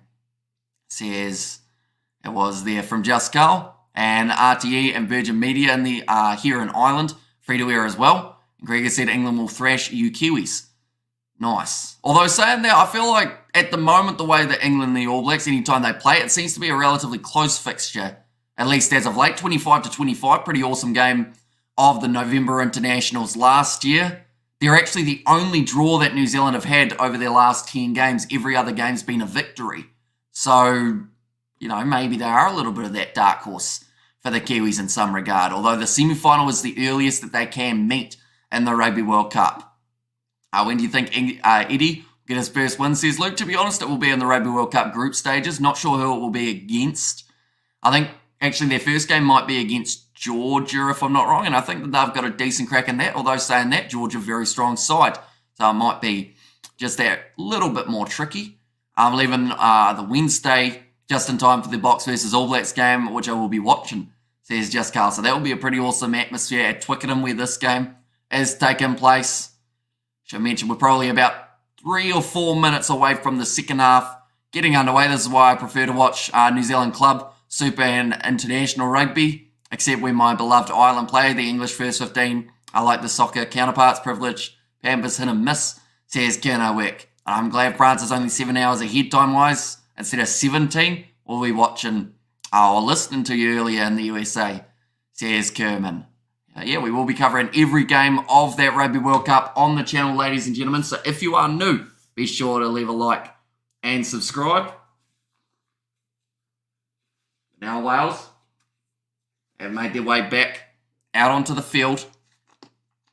And England now doing the same. Great ambassador for New Zealand. Box supporter here. Appreciate this channel. Says Duncan, thank you very much, mate. Usually appreciate it. And yeah, it's going to be an epic game when those two sides go head to head. Rugby Championship has always proven that it's a coin flip between them. Whoever plays just that little bit better on the day can get the victory. South Africa, I know they'll come out firing. Although, in fact, I'll ask you this question, Duncan. Thoughts on the South African squad that they've announced? What is your thinking behind the 9, or the fact that they've got 4 halfbacks? Do you think it's strategic to have one out on that right wing maybe, with either Williams or maybe de Klerk into fly half? It's going to be interesting, that is for sure. We have got you covering everything or every game in the World Cup. Lots of sleep will be needed. It certainly will be, but that is the plan. Every single game, whether it is Namibia versus, who are they playing? Who'd they recently played? They played Uruguay. So even if it's Uruguay versus Namibia, we will be covering it on the channel. Kicked off high for the English to get us back underway for the second half. Only the 6 points scored in the first 40 minutes. Hopefully a few more in the second. Williams fires it across. Well, still inside of their own 22. They will have to look to clear this. Arundel, I believe the sin bin might be just over. So he's back out there on the field now. Now, nice pass across to the side, Freddie Stewart. It's the ball up well. I believe that's one of his first runs of the match that he hasn't actually kicked the ball beforehand. Advantage, and the penalty goes the way of England. Oh, this is a yellow card now for Tommy Reffel. In fact, it's Dan Lydia who has been penalised there. No, it is Reffel. I was right the first time.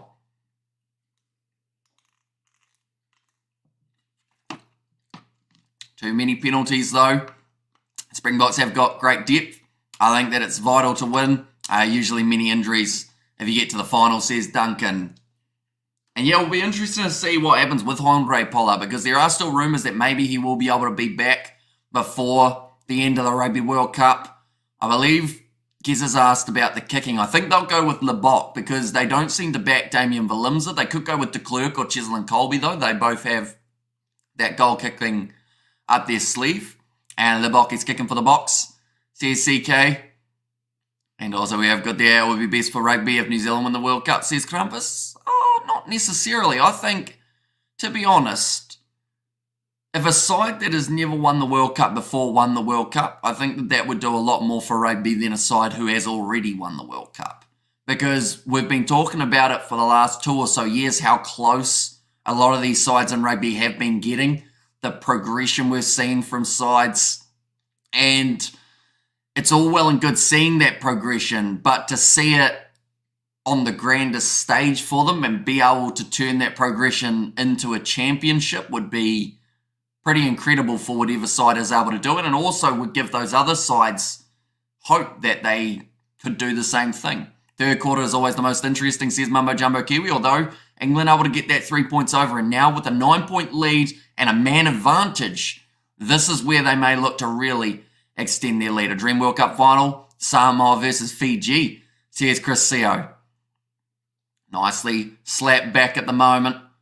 Williams goes across to the man on the outside, dangerous Roberts, moves up to 25 metres out from the line.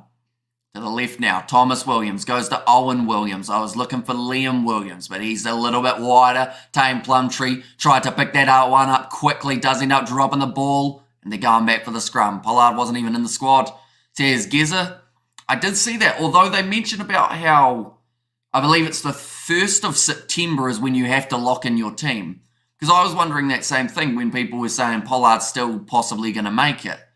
But yeah, the 1st of September, I believe, is when the official team is locked in. That's your 23, and you can't go with anyone else other than injury. Good morning, Hamish, says Rooster. Welcome in. This is the first World Cup that Ireland have a strong squad. They can handle the injuries a lot better, says Brian.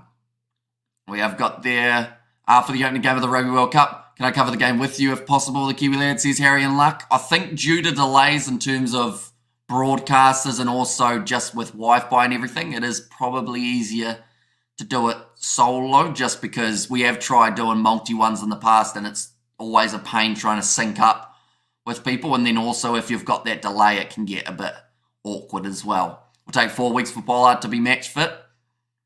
We have got there. How's it, Kiwi lads? Hope your week's been good. Says, no, it has been. It was the first time yesterday that I actually got to go to a game of rugby in probably about 3 years or so. Looks like Wales want to take this penalty quickly. They did just win it at scrum time for it wheeling. I think they'll look to kick this one for the corner, although it has been somewhere where they haven't quite been able to get their momentum. I've never had a delay, says Harry and Luck. That is probably the big difference. I normally have about a minute delay for Sky Sport now, which means that things are very hard to get all synchronised. The ref is pants, says Mr. Fantastic AJ. Seems like a very physical match, not scoring but physical, says Kerman. Now Wales, they will look to get themselves their first points of the day. Another shot at the post. That sums up this bad game, says Brian. Still 35 minutes remaining. So there's a decent chance we see a few more points being scored. But yeah, I think I'm too excited in a way. So I feel like no matter what this game was, I was always going to be absolutely enjoying it. And I say she played Bunny NPC, says Blues Nate. No, it was Heartland Championship. So I got to see South Canterbury take on Horowhenua Kapiti. And the local lads were able to get themselves the victory. Kicked by Williams. Oh, he's hit the post, but it has still gone over. And that will make the score now 9 points to 3. Wales with their first points of the day. I'm on holiday in Italy right now and I'm dying to watch the game. Anyone know where I can watch it? Says Will. I believe Amazon Prime. I'm not sure whether or not that's available in Italy though, but I think it is on Amazon that you can watch these games, if I'm not wrong. And bloody hell, that just made it, says Gizzy. Yeah, a little bit close to the post. That close that it hit it. Tane Plumtree has the ball go through his hands. Now Joe Marchant close to the touchline. He's been driven out. And will now be the line out for Wales. Only 10 metres from their line. The only ones who can win the World Cup, who haven't already, are France or Ireland, in my opinion, says Fact or Fable. In the UK, yes, they are on Amazon Prime.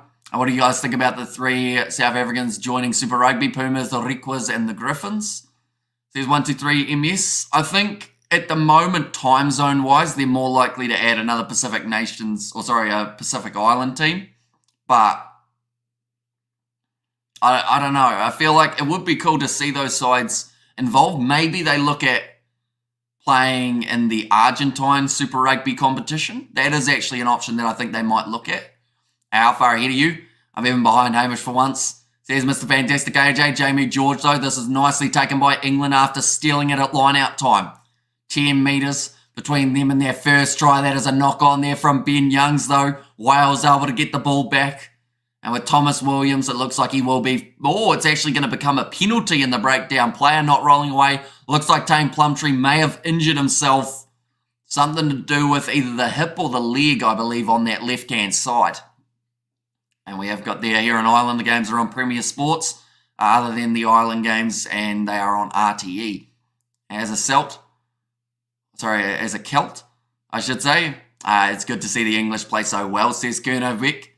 Are there any others, or are there any sports bars in Italy, or is that not a thing anymore? So I think there'd be a few sports bars around. My sister was actually recently in Italy. She's now in France, I believe. She's doing tour of Europe. And Heartlands Rugby, says Blues Nate.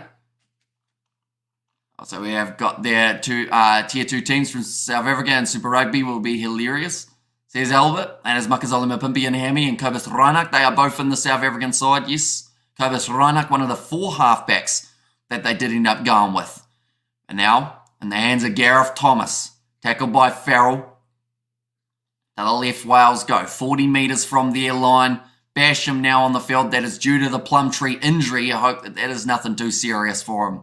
They've already lost Dewey Lake in this game due to a bit of a knee injury. Now Williams again goes to the right. Owen Williams thought about kicking, but instead will shift it off to the left. So going with a bit of a switch here for Wales. And Joe Marchant able to get the turnover in the breakdown. Maro Atoje, his first run of the day.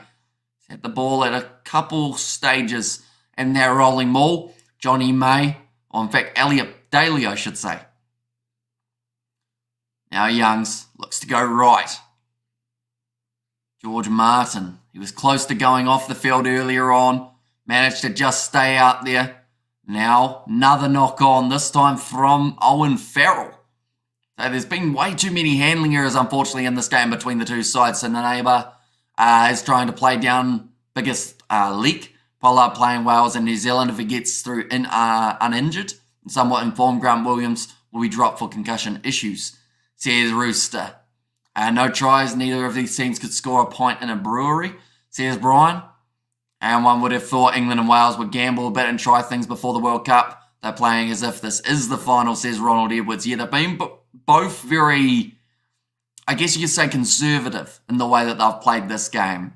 Not willing to go for too many risks. I like the way England started, though. They were going for grubbers in behind, but it didn't work, so they were like, nah, that's the end of that. We'll just go back to structure.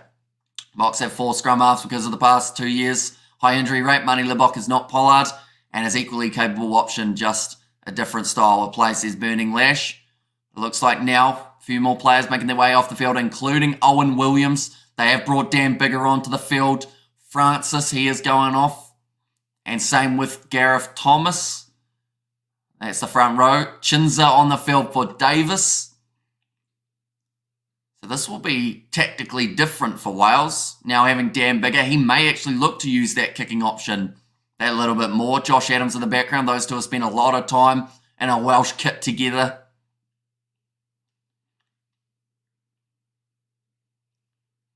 Now, Dan Bigger. Big opportunity for him, like they're saying. They're looking for the 33-man squad.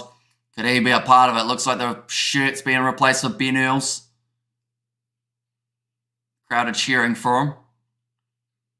Shirts are that tight. Got to get someone else to help you put it on too. And roll it down slowly. Let's see if this will tighten up Wales. Says Mr. Fantastic AJ and bloody hell Butterfingers Farrell. And poor people have to pay to watch at Twickenham, says Crumpus. Although, to be fair, the atmosphere at Twickenham is just electric. No matter what the score is in the game, currently England are winning, so they'll be happy enough in that regard. Very uninspiring by England. Quarterfinals at most, says Saturday Player. And England taking more control of this match at the moment. And yeah, with that man advantage, they will look to try and extend this lead from 6 to a bit more. We are yet to see the try. If Wales get themselves another 3-pointer, it will actually be the same score as what it was at halftime in the last game between these two teams. I guess Ronald doesn't make sense, says Brian. And that has gone down in the front rows again. That has been quite a common phrase we have used throughout this game, mainly due to the front rows just not quite binding the way that they'd like. I'm glad I didn't pay to see this balls on Amazon Prime, says Hershey. Although I should mention, next game just around the corner, France taking on the Scottish. We will be covering that game on the channel, ladies and gentlemen, starting at 6:55 AM New Zealand time. So it is going to be about an hour and 15 minutes away from that one taking place. I stopped going to Twickenham for the Six Nations years ago, and I had tickets for every game. Crowd's awful, says Peter. And Hamish round 2, Scotland and the French, says Blues. No, yeah, it's going to be an absolutely awesome game. Twickenham is a dire place to go and watch. Poor crowd, awful to get to and get away from Soulless Chariot Shaggers, says DPG. And that's going to be another penalty to Wales, this time at scrum time. I think Josh Adams was actually binding on the side there. 3 losing the bind, so that will be against Will Stewart. And Twickenham always makes for a great occasion. Says decided it has to be Scotland, says Rooster. Although saying that, France have made a lot of changes in their lineup. This could end 9-9, says Brian. I wonder, that one hasn't found touch for Wales. Do you think that in this game, we've seen both sides play a lot more defensively than they will in the Rugby World Cup because they want to make sure that they're defensively sound?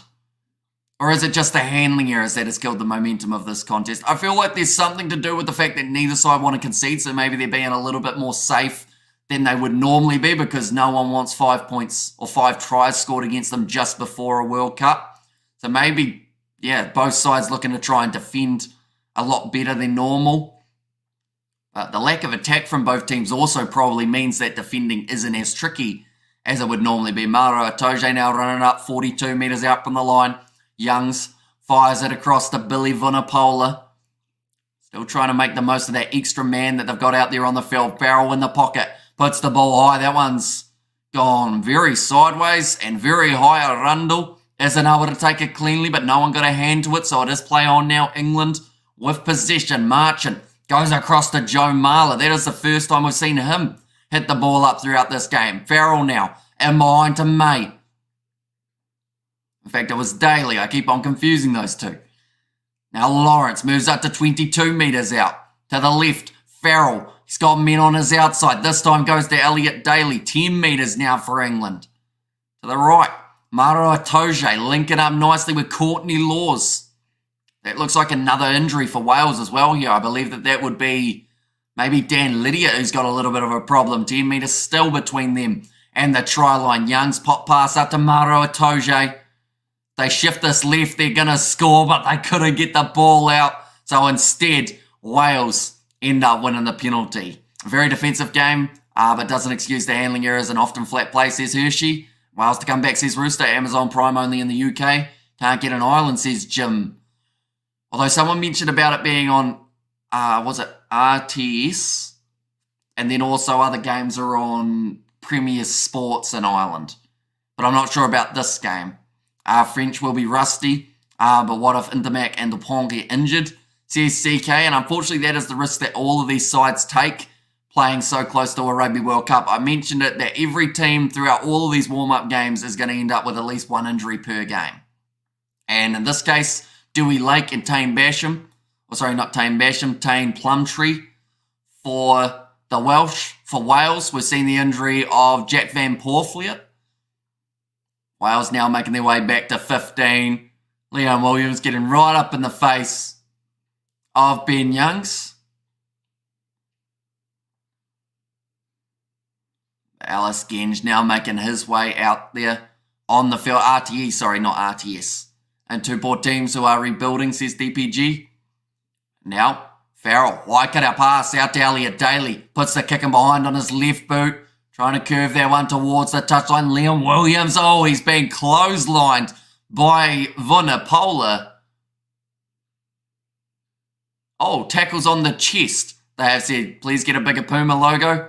I love how it looks on the green screen, says Vincent. Yeah, it's a bit shiny, isn't it?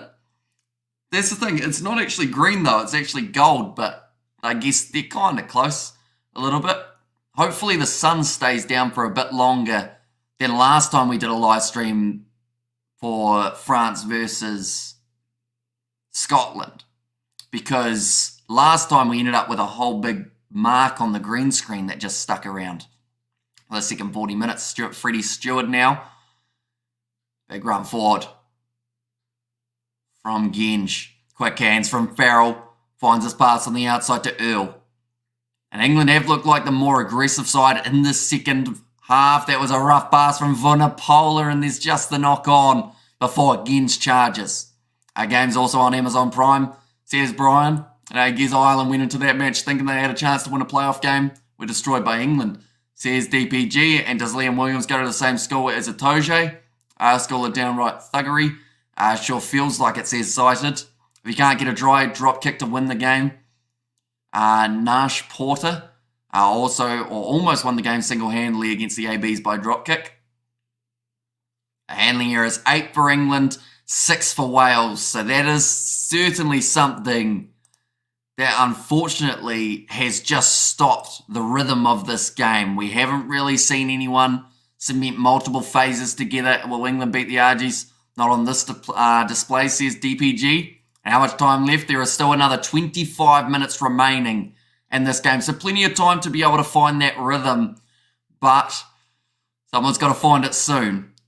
Are we going to see a trialist fixture? Perhaps they should show these games on the UK channels. We pay TV license. Says Effian. Hopefully I've said that correctly.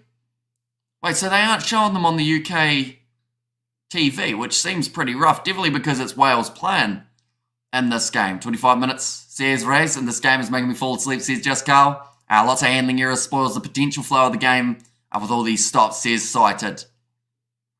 And Argentina will top that pool, says Burning Lash. Will Welsh fitness begin to show? I mean, I think they should be relatively strong because they did close out that last game up against England, pushing the pace near the end of the game, actually getting themselves a couple of tries.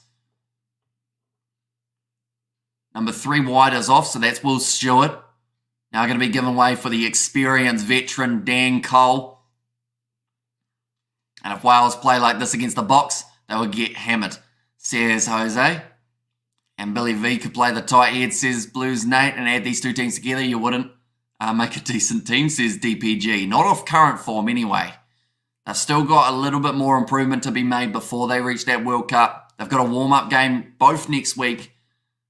England, they will be playing up against the Irish. That will be a good tester for them. That is not the right one. There we go. Ireland playing England 7 days' time, 4:30 a.m. New Zealand time. We are going to be covering that game on the channel. And then also Wales. They'll be taking on the South Africans. That is at 2:15 a.m. New Zealand time. We are also going to be covering that one. And then France versus Fiji, our third game in a row that we will be doing for next Sunday. I should mention that the Barbarians, they will be playing Samoa on Saturday morning. We got that game as well. Now a big push there. Now off the back. Look at our break forward. Was Basham. Now Reffel finds his offload away to Liam Williams. This is a good bit of play here from Wales.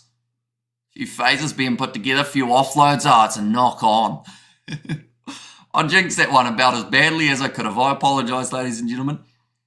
I imagine paying big money for a ticket to this match, almost £10 for a warm pint of beer to watch this, says DPG. And let's hope that Fiji will do it, says Raz. And sorry, rugby warm-up World Cup game, says Richard. And another handling error, says Geza. And Dan Coles could cost us the World Cup, says Mumbo Jumbo Kiwi. And DPG couldn't agree more. I'm glad I didn't even watch. I'd pay the extortionate amount to watch it on Amazon Prime and watch Wales beat the Box, says Ronald. But now Arundel will be making his way off the field.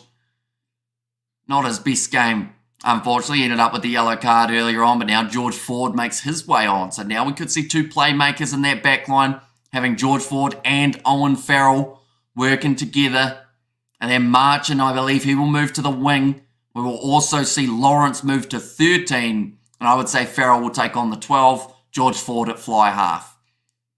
Freddie Stewart is still out there on the park. I believe Max Malin's not too far away from making his way on. This is the worst game ever. How on earth of this team can win the World Cup. Now another penalty at scrum time to Wales. And to be fair, in the first half, England actually had quite a bit of dominance at scrum time. Whereas this half seems to be completely different.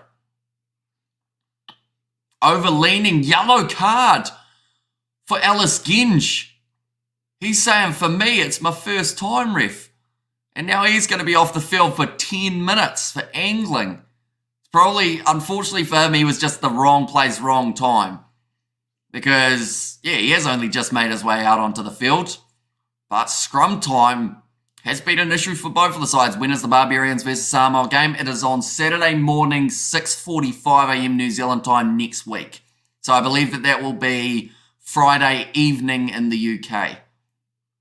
And another one on the naughty step. Yeah, that's the third yellow card we have actually seen for this one. Doesn't deserve a yellow. Yeah, he's very unlucky that he was the one who ended up being penalised at a time where they had already conceded so many in a row at scrum time. Prop went fishing immediately. Says cited, but now the rolling maul of Wales. Twice they have been down here and twice it has been shut down by the English rolling maul defence. This time, though, looking like is a little bit more solid. Thomas Williams to the short side, tries to snipe, dragged down just short of line by Ben Youngs. Now Basham, looking to bash his way over the try line. 2 metres now between Wales and their first try of the match. If they kick and convert, they will have the lead, but they need to cross that try line first. That is extremely close. Once again, just a tad short round the side of the breakdown. England, they've got George Ford and Jamie George just short of the line. Raffle went by himself, dragged down by George Martin, who has managed to stop him. It looks like he might have injured himself in the process. Williams now has to make the decision. Left or right, he goes to left. Dan Bigger, cross kick, ball goes high. Chance out wide for Rogers. No, it's Adams. He's been taken in the air. And that is going to be a try for Liam Williams anyway. But this might end up being a yellow card for Freddie Stewart. And Williams may not have actually got that ball down here. This game is dragging on forever, says CK. Keep on pushing, says Blues Nate. And also we have got their try time, maybe, says Just Carl. Yeah, the cross kick from Dan Bigger. Josh Adams taken out in the air by Freddie Stewart. It's a clear yellow card of Stewart, they are saying. And then that has to ask the question, is it then going to be a penalty try? Stewart often is brainless, says DPG. And another yellow card for England, maybe. And both of these teams should be banned, says Crumpus. Don't know about banned. It's just they haven't really had their best performance, unfortunately. Looks like they are just having a look up on the big screen. Right. Cross kick.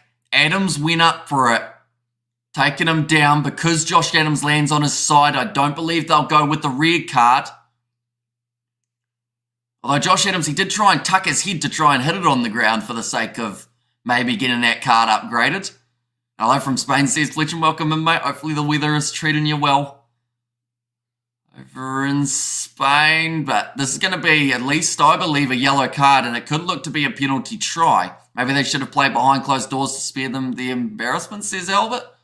Although one thing's for sure, discipline's going to have to improve for both of these teams as we move closer. And penalty try really are bizarre, or it's at least a yellow card anyway. It's just whether or not they decide that because Freddie Stewart took him out in the air, it stopped Josh Adams from being able to take that ball cleanly and run towards the line. It's a clear yellow card anyway. They are now going to be checking the grounding for Liam Williams, seeing as he did try and put that ball down. We have got their forward, always folds badly under intense pressure, but looks good when the English are in ascendancy. Too flaky in my opinion. Right, Liam Williams. I think he's been held up by Freddie Stewart. I think Stewart ripped that ball away from Williams. We're just going to see it from another angle here. Yeah, I think he stripped that ball away from Liam Williams. So it's at least going to be a yellow card anyway here. Dirty England player takes him out in the air. When he definitely would have scored, says Hershey. Yeah, I believe Liam Williams not able to get that one down. Okay, it's going to be a yellow card and a penalty try against Freddie Stewart. England now playing with 13 men on the field.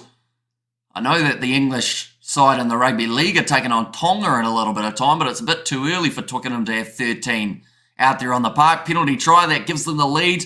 And now the score sits 9 points to 10. For the first time today, we get to see Wales.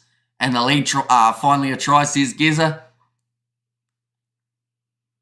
Yeah, they've said because he took him out in the air, that is the reason behind the penalty, the yellow card, and then the penalty try is because there wasn't a lot of cover out there if Adams had landed.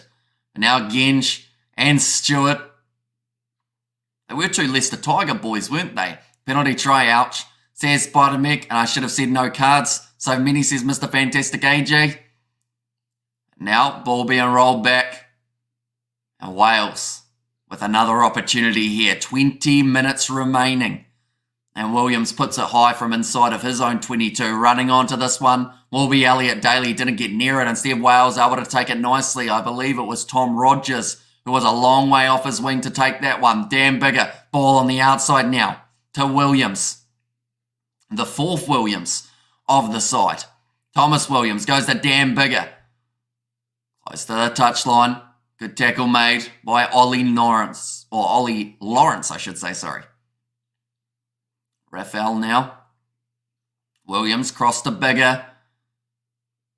Big run forward from Lydiot. Wales, it's as if that now they have that man advantage, or two-man advantage. They're just playing like a whole different side. Daly now, looking to pass it across to Joe Marchant. Couldn't quite find the gap at the moment. The defence throughout this game. Haven't seen a lot of line breaks. George Ford looks for the kicker behind towards touch. Isn't able to get the ball out though, and Liam Williams now from 30 up from his line puts the kick back downfield and behind.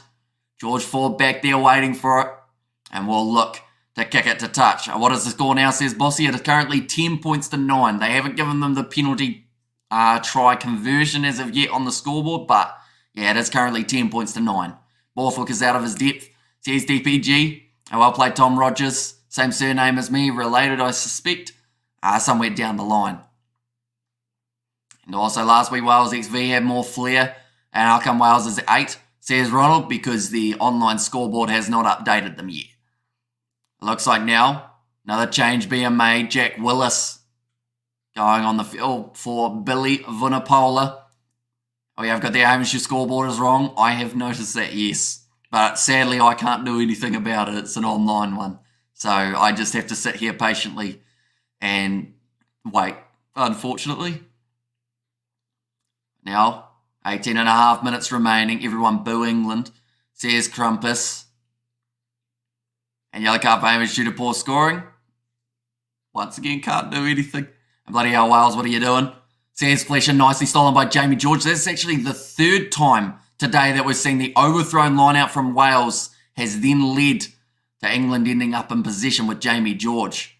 Now Courtney Laws, good low tackle made on him around the bootlaces by Tommy Reffel. Ball bounces out, nicely taken by Jack Willis, who's only just made his way onto the field already. Right in the action, George Ford goes across, grubber in behind from Owen Farrell, looking for space in behind. Nicely taken by Liam Williams, steps round Daly, tries to get round Lawrence, but great low ankle tap on him. Christ Chinza, ball on the inside. Now Tane Basham, he had options with him, but he's been smashed in the tackle by Farrell. And I believe that to say that that tackle had arms involved would have been an overstatement for Farrell, but we know what he's like. Now off to the left, Dan Bigger. Adams goes across now again. It's going to be Kieran Williams. Inside ball to the big man rally. They move up to 30 metres out now. And it's a knock on.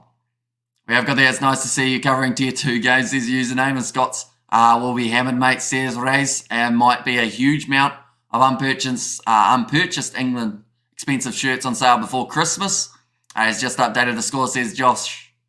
And also Borthwick is going to do Eddie Panic Attack, says Mumbo Jumbo Kiwi. Great run from Liam Williams, managing to find that offload across Chinza and then the inside ball to Basham. Decent passage of play, yeah. It seems to be that Wales, now that they've got that advantage in numbers on the field, they are starting to shift that ball, which to be honest is something they should have been doing before we reach 63 minutes and playing against 13. Waiting for France versus Scotland. Fell asleep watching England versus Wales, says Hitman. And we will be covering this one as well as the next game between France and Scotland on the channel. So anyone who is new, be sure to leave a like and subscribe. Looks like the TMO is getting called into action here. That's probably the Owen Farrell tackle that I mentioned. Maybe. Here it comes. Where's Farrell? Where's your arm wrap, Owen? Yep, shoulder charge to the head. Owen Farrell, the naughty fellow. Shoulder to the head, he's off, says Geza. Red 9, says Brian. And well, it could be 12 versus 15. Oh, and there's a little bit of push and shove here that is due to them seeing the replay. Liam Williams getting right up in the face of Owen Farrell. And 13 men on the field. Come on, Wales, that advantage. Says Vincent, and what time France versus Scotland? New Zealand time, 7:05 a.m. So not too far away, just over, or just under an hour, in fact, till that one does take place. Right, Owen Farrell, I believe, has at least conceded the penalty. He has at least got himself a yellow card, and now they have to make the determination of whether or not it's going to become a red. Now, in this case, the thing that might save Owen Farrell is the fact that the tackle was already being made. He didn't make a dip at the hips, which will then hurt him as well. So it's going to be very lucky if he gets away without a red card here. He might get very lucky and get a yellow though. A red card in my opinion, Farrell banned for the World Cup, says Factor Fable, and it's just an unnecessary tackle that didn't need to be made in that way. And live score, yellow, but it's under review, says Geza. Yeah, so Owen Farrell is going to be off the field for at least the 10 minutes. Will be a red card eventually, says Just Carl. But Farrell, he will be dismissed. And now they have 10, or they actually have, I think it's 10 minutes to decide whether or not they want it upgraded to a red card. England's discipline has been atrocious. Farrell, yellow, sent him to the bin. We have got their rugby is a circus now, says Crumpus, but now it's going to be 12 versus 15. It was actually Dan Bigger and Owen Farrell having the chat there. And dirty player Farrell, ban him for life, missed the World Cup, says Gordon. And it looks like it will be a red. And this could be upgraded, says Geza there. And this is why Pollard is not playing, says RJJ. See, I thought that Jamie George had a hand on him, but he actually bumped him off, and then that is when Farrell made contact. Okay. They're talking about the fact that the new bunker system is trying to speed up the game, so that is why it is just a yellow card for now, but it seems like by the time the players are finished arguing, that it would have used up about as much time as the bunker having a bit more of a look at it anyway. But Wales now with the penalty. Are you Welsh then? Says Josh. I am not, no. Not that I know of. And come on, Kimbra. Tear them or tear into them. Another try will be lovely. And Farrell has always been a violent player. Says Ishi, and how far do you think these two teams will go in the World Cup? Says Darren. I know that at least one of them, I believe, will make it to the quarterfinals, but it's hard to say which one. At this point, nothing new from Farrell. Always always manages to hit players flush on the chin. You can tell what my favourite fruit is, can't you? Good old mango. 16 minutes remaining. Alice Genge waiting patiently alongside Freddie Stewart and Owen Farrell. If Wales do not score throughout this next 10 minutes, something is drastically wrong, because they have got huge advantages, although that's going to be a knock-on from the Welsh. And now England looking to kick it in behind downfield from Ben Youngs. Williams waiting for this one. It's bouncing awkwardly. Good chase coming in there from Tom Earls. Now tackled by, it was Jack Willis.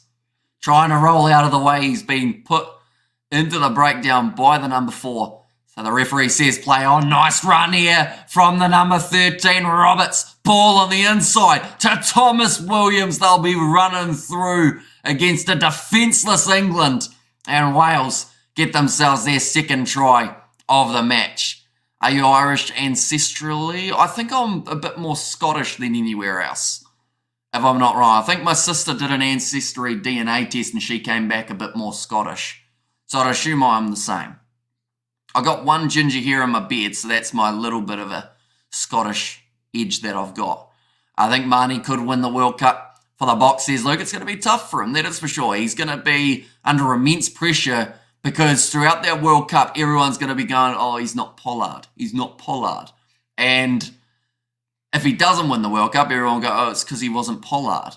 And then if Pollard returns and doesn't go well, they'll go, why do we bring back Pollard? It's a tricky one for them in the fly half department. We have got there, glad he said beard, but gingers are originally Irish. And also we have got there Hamish the Ginger Freak. Says Grant. And Bock will not win the Rugby World Cup, but come on, Wales says, wouldn't you want to know? And literally no point watching the rest of the game. 3-player advantage, says Brian B, or at least for a little while anyway. The first man to come back will be Alice Genge. I believe he's got another 3 minutes or so off the field. Currently, Wales looking to make it 2 from 2 in their games up against England for the Summer Nations Series. The kicker successful, 17 points to 9 now in favour of the Welsh. The Scots came from Ireland and kicked out someone, says the conversation station, and Ginger's Gallo Glasses, who were famous Irish warriors from around try 1, I think, says DPG. And where's George? He is currently sleeping at 6:14 a.m. New Zealand time.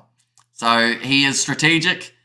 He probably started watching this game and then fell asleep during that first half. Sorry, that was a bit harsh, although some people were pretty harsh on the first half. Overall, second half certainly heating up now, though. Pollard is not the be-all, says Jan. The penalty goes the way of England here. See the numberless Earls, seeing as he did get the other kick damaged. Changing my name to Lord Albus, says Lord. And also didn't the Vikings bring over the Ginger to the British Isles, says Mr. Fantastic AJs. Now George Ford looking for the corner. England, if they can score now, they are not out of this contest. They just need to have more players available later on. Great work, though, from Courtney Laws it was, who managed to get in there and rip the ball free. England are being barbecued by the Welsh Dragons, says Regan. Now Jamie George, asking for a side to hurry up. Doesn't want them to get pinged for a free kick against them. Going to the front. Nicely taken by Courtney Laws. That would almost be another advantage. I thought they went a little bit early there, Wales, but the referee says play on.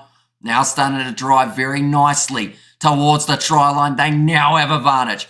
It's at the back with Jamie George and Maro Itoje. England closer in there over the line. Their first try of the game, playing with 12 on the field.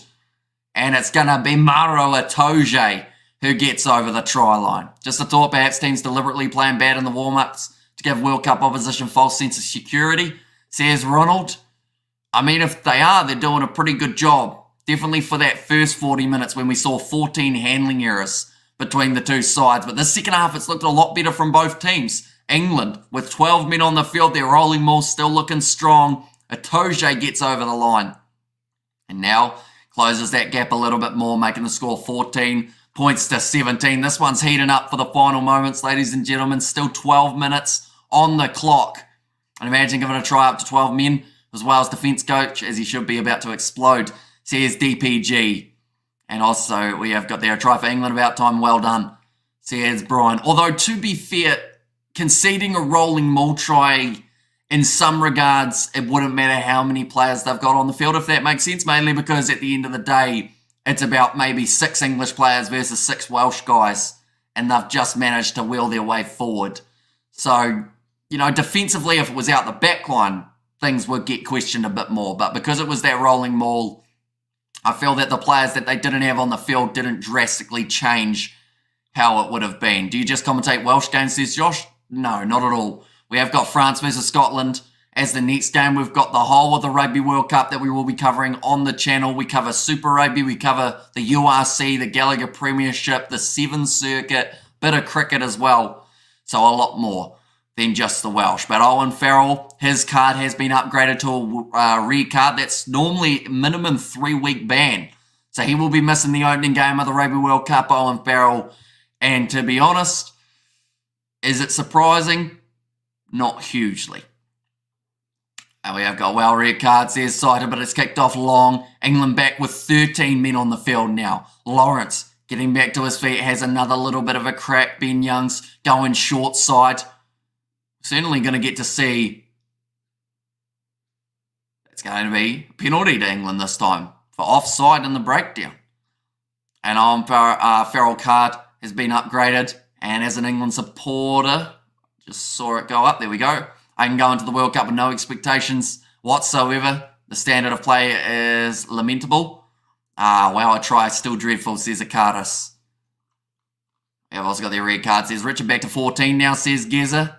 Yep, we see Freddie Stewart make his way out there. And I believe that they will take Stewart off relatively soon for Max Malins. It would just make sense. You don't want to risk another red card this close to a Rugby World Cup. And they've still got 2 more warm-up games that they do have in play. A little bit later on, appalling from England. CS cited in 3 games like Sexton, says Brian. And why Wales giving away penalties, says Hershey. Yeah, they are just conceding penalties at the wrong time. They're allowing England back into this game. Now the rolling maul has worked for England so far throughout this match. They do roll again, and they've already made maybe 20 or so metres off this rolling maul. Still with Jamie George at the back. Wales trying to shut it down. Ball available now for Ben Youngs. Goes across. Big step from Ben Earl. Youngs looks to go off to Jamie George. And I have to say he has had a very strong game for England. Maybe not as prominent as we would normally see him, but he's had some big moments throughout it that have helped his side get back into this contest. 1 point difference. The penalty goes to Wales for Maro Itoje, leaving his feet in the breakdown. And Will Farrell's history of multiple head hits, not see him get more than 3 games, says Verte. It's an option, and that's the thing. The more games that he gets from here, the more games he's going to be missing for that Rugby World Cup. And yeah, because it's a repeat infringement, they could look at 5 games for Farrell. Farrell has the first game of the World Cup out because of the 3-week red card. Says Josh, that is if it does stay as the 3 weeks. And at least England are consistent, says Jan.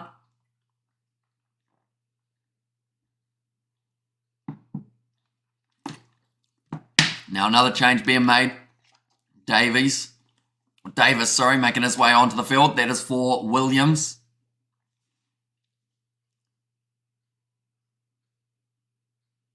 They're actually saying Davis wasn't in the initial 23, replacing Kieran Hardy about an hour before the game started.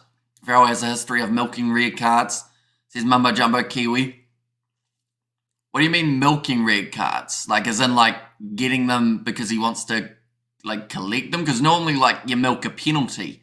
But, like, to milk a red card seems interesting. That's going to be the free kick here for England. Did it on the line out. I think they closed the gap a little bit too much there for Wales. Now England looking to put up the torpedo. High into the night sky at Twickenham. Nicely. Oh, Liam Williams, he's normally pretty safe under the high ball, but it's gone straight through him.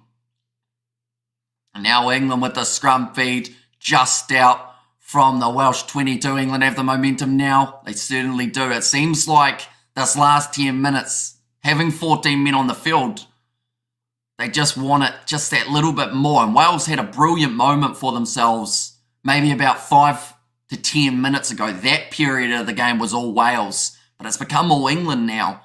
And there's not a lot of time left on the clock. That has to be the most overdue red card in the history of rugby, says Douglas. And Farrell learnt nothing from his stint in tackle school, says Grant. And when two teams are equally bad, you can get exciting sometimes, says Brian. See, that's the thing. People have complained about this game in terms of the amount of handling errors we've seen, the lack of, I guess, what happened in the first half. But last 7 minutes is going to be all on for young and old. And I feel like this could easily go either way throughout these final moments. World Rugby will reduce Farrell's time because they want the stars in the tournament, says Vincent. Wales have gone bad again. Nothing special from England, says Hershey. Now Ben Youngs to feed the ball into this 50-50 scrum that has gone both ways multiple times.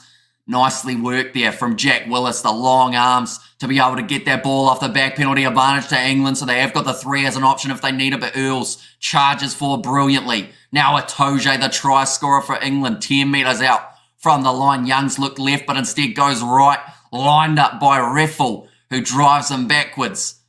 Dan Cole looking like he wants to play halfback. In fact, there's about 4 fellas who wanted to play the halfback there. Short ball to Max Malins. Off now to Elliot Daly. Skip pass out to Ellis Genge. Out on the wing. 5 metres from the line.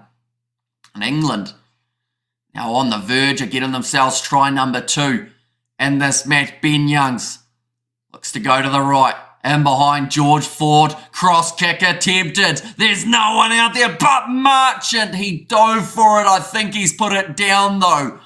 He's claiming it. Maybe he doesn't look confident. I thought he dropped that one straight through his hands. The referees are having the discussion on the touchline. Could this be the try that gives England their lead back? They're checking the groundie. No try pity, says Brian. And Wales should have taken advantage with all the yellow cards. Can't let this one. It's already called as no try for the knock on. The crowd are booing it, but when they see the replay, they will probably agree. They're saying boo. Oh, hell, tell you what. He got a bit unlucky there, Marchant, because it looked like he lost... Yeah, that angle shows he's lost control of it. But England probably has their World Cup team playing right now, but Wales doesn't have their players. They are playing for the first time, says Josh. We have got there, how do you get outflanked? Man up, says Geza. Doing good for 14 England. It looks like we're going back across for...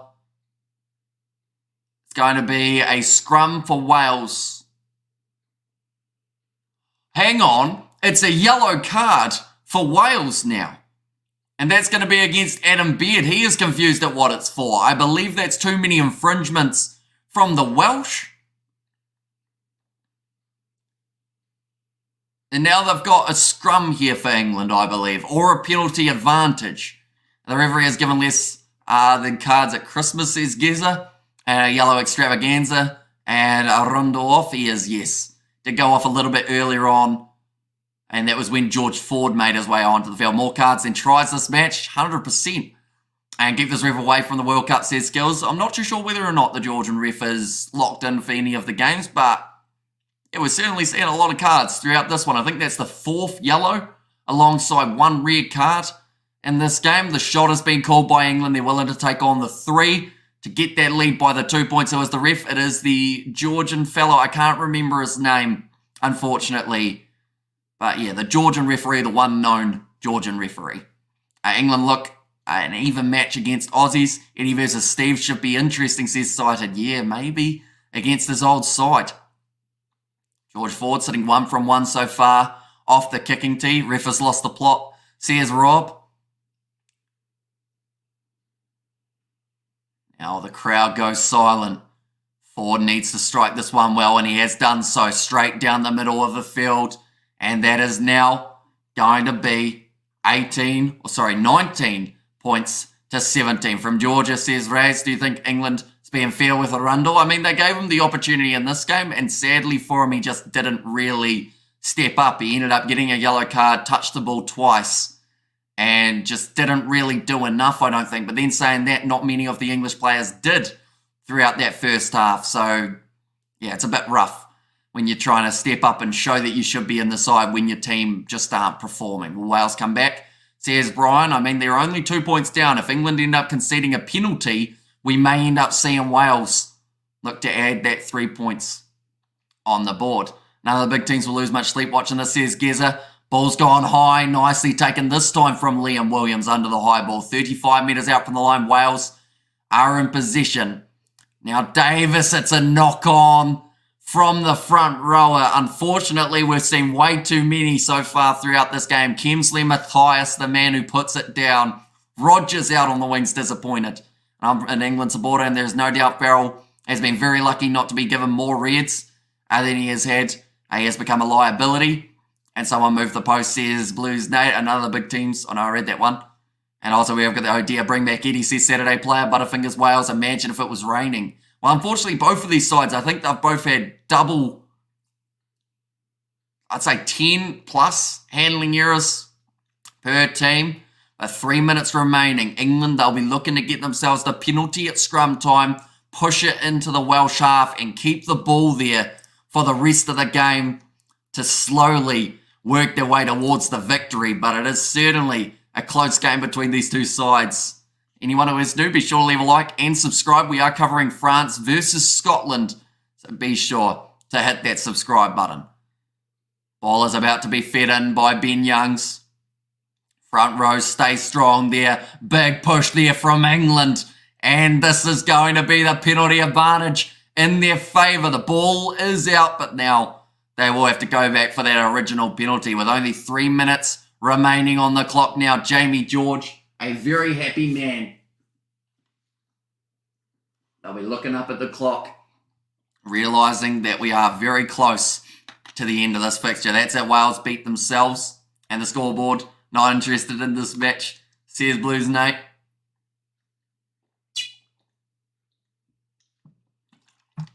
Now Ford kicks it to touch. And who here is enjoying a berry Saturday evening? I've got a water, but I guess it's not that great. Overall, it's cold though, which is good. I think it's like 1 degree here, so I guess just having it in the room would make it chillier. Jamie George. 2 minutes remaining for England.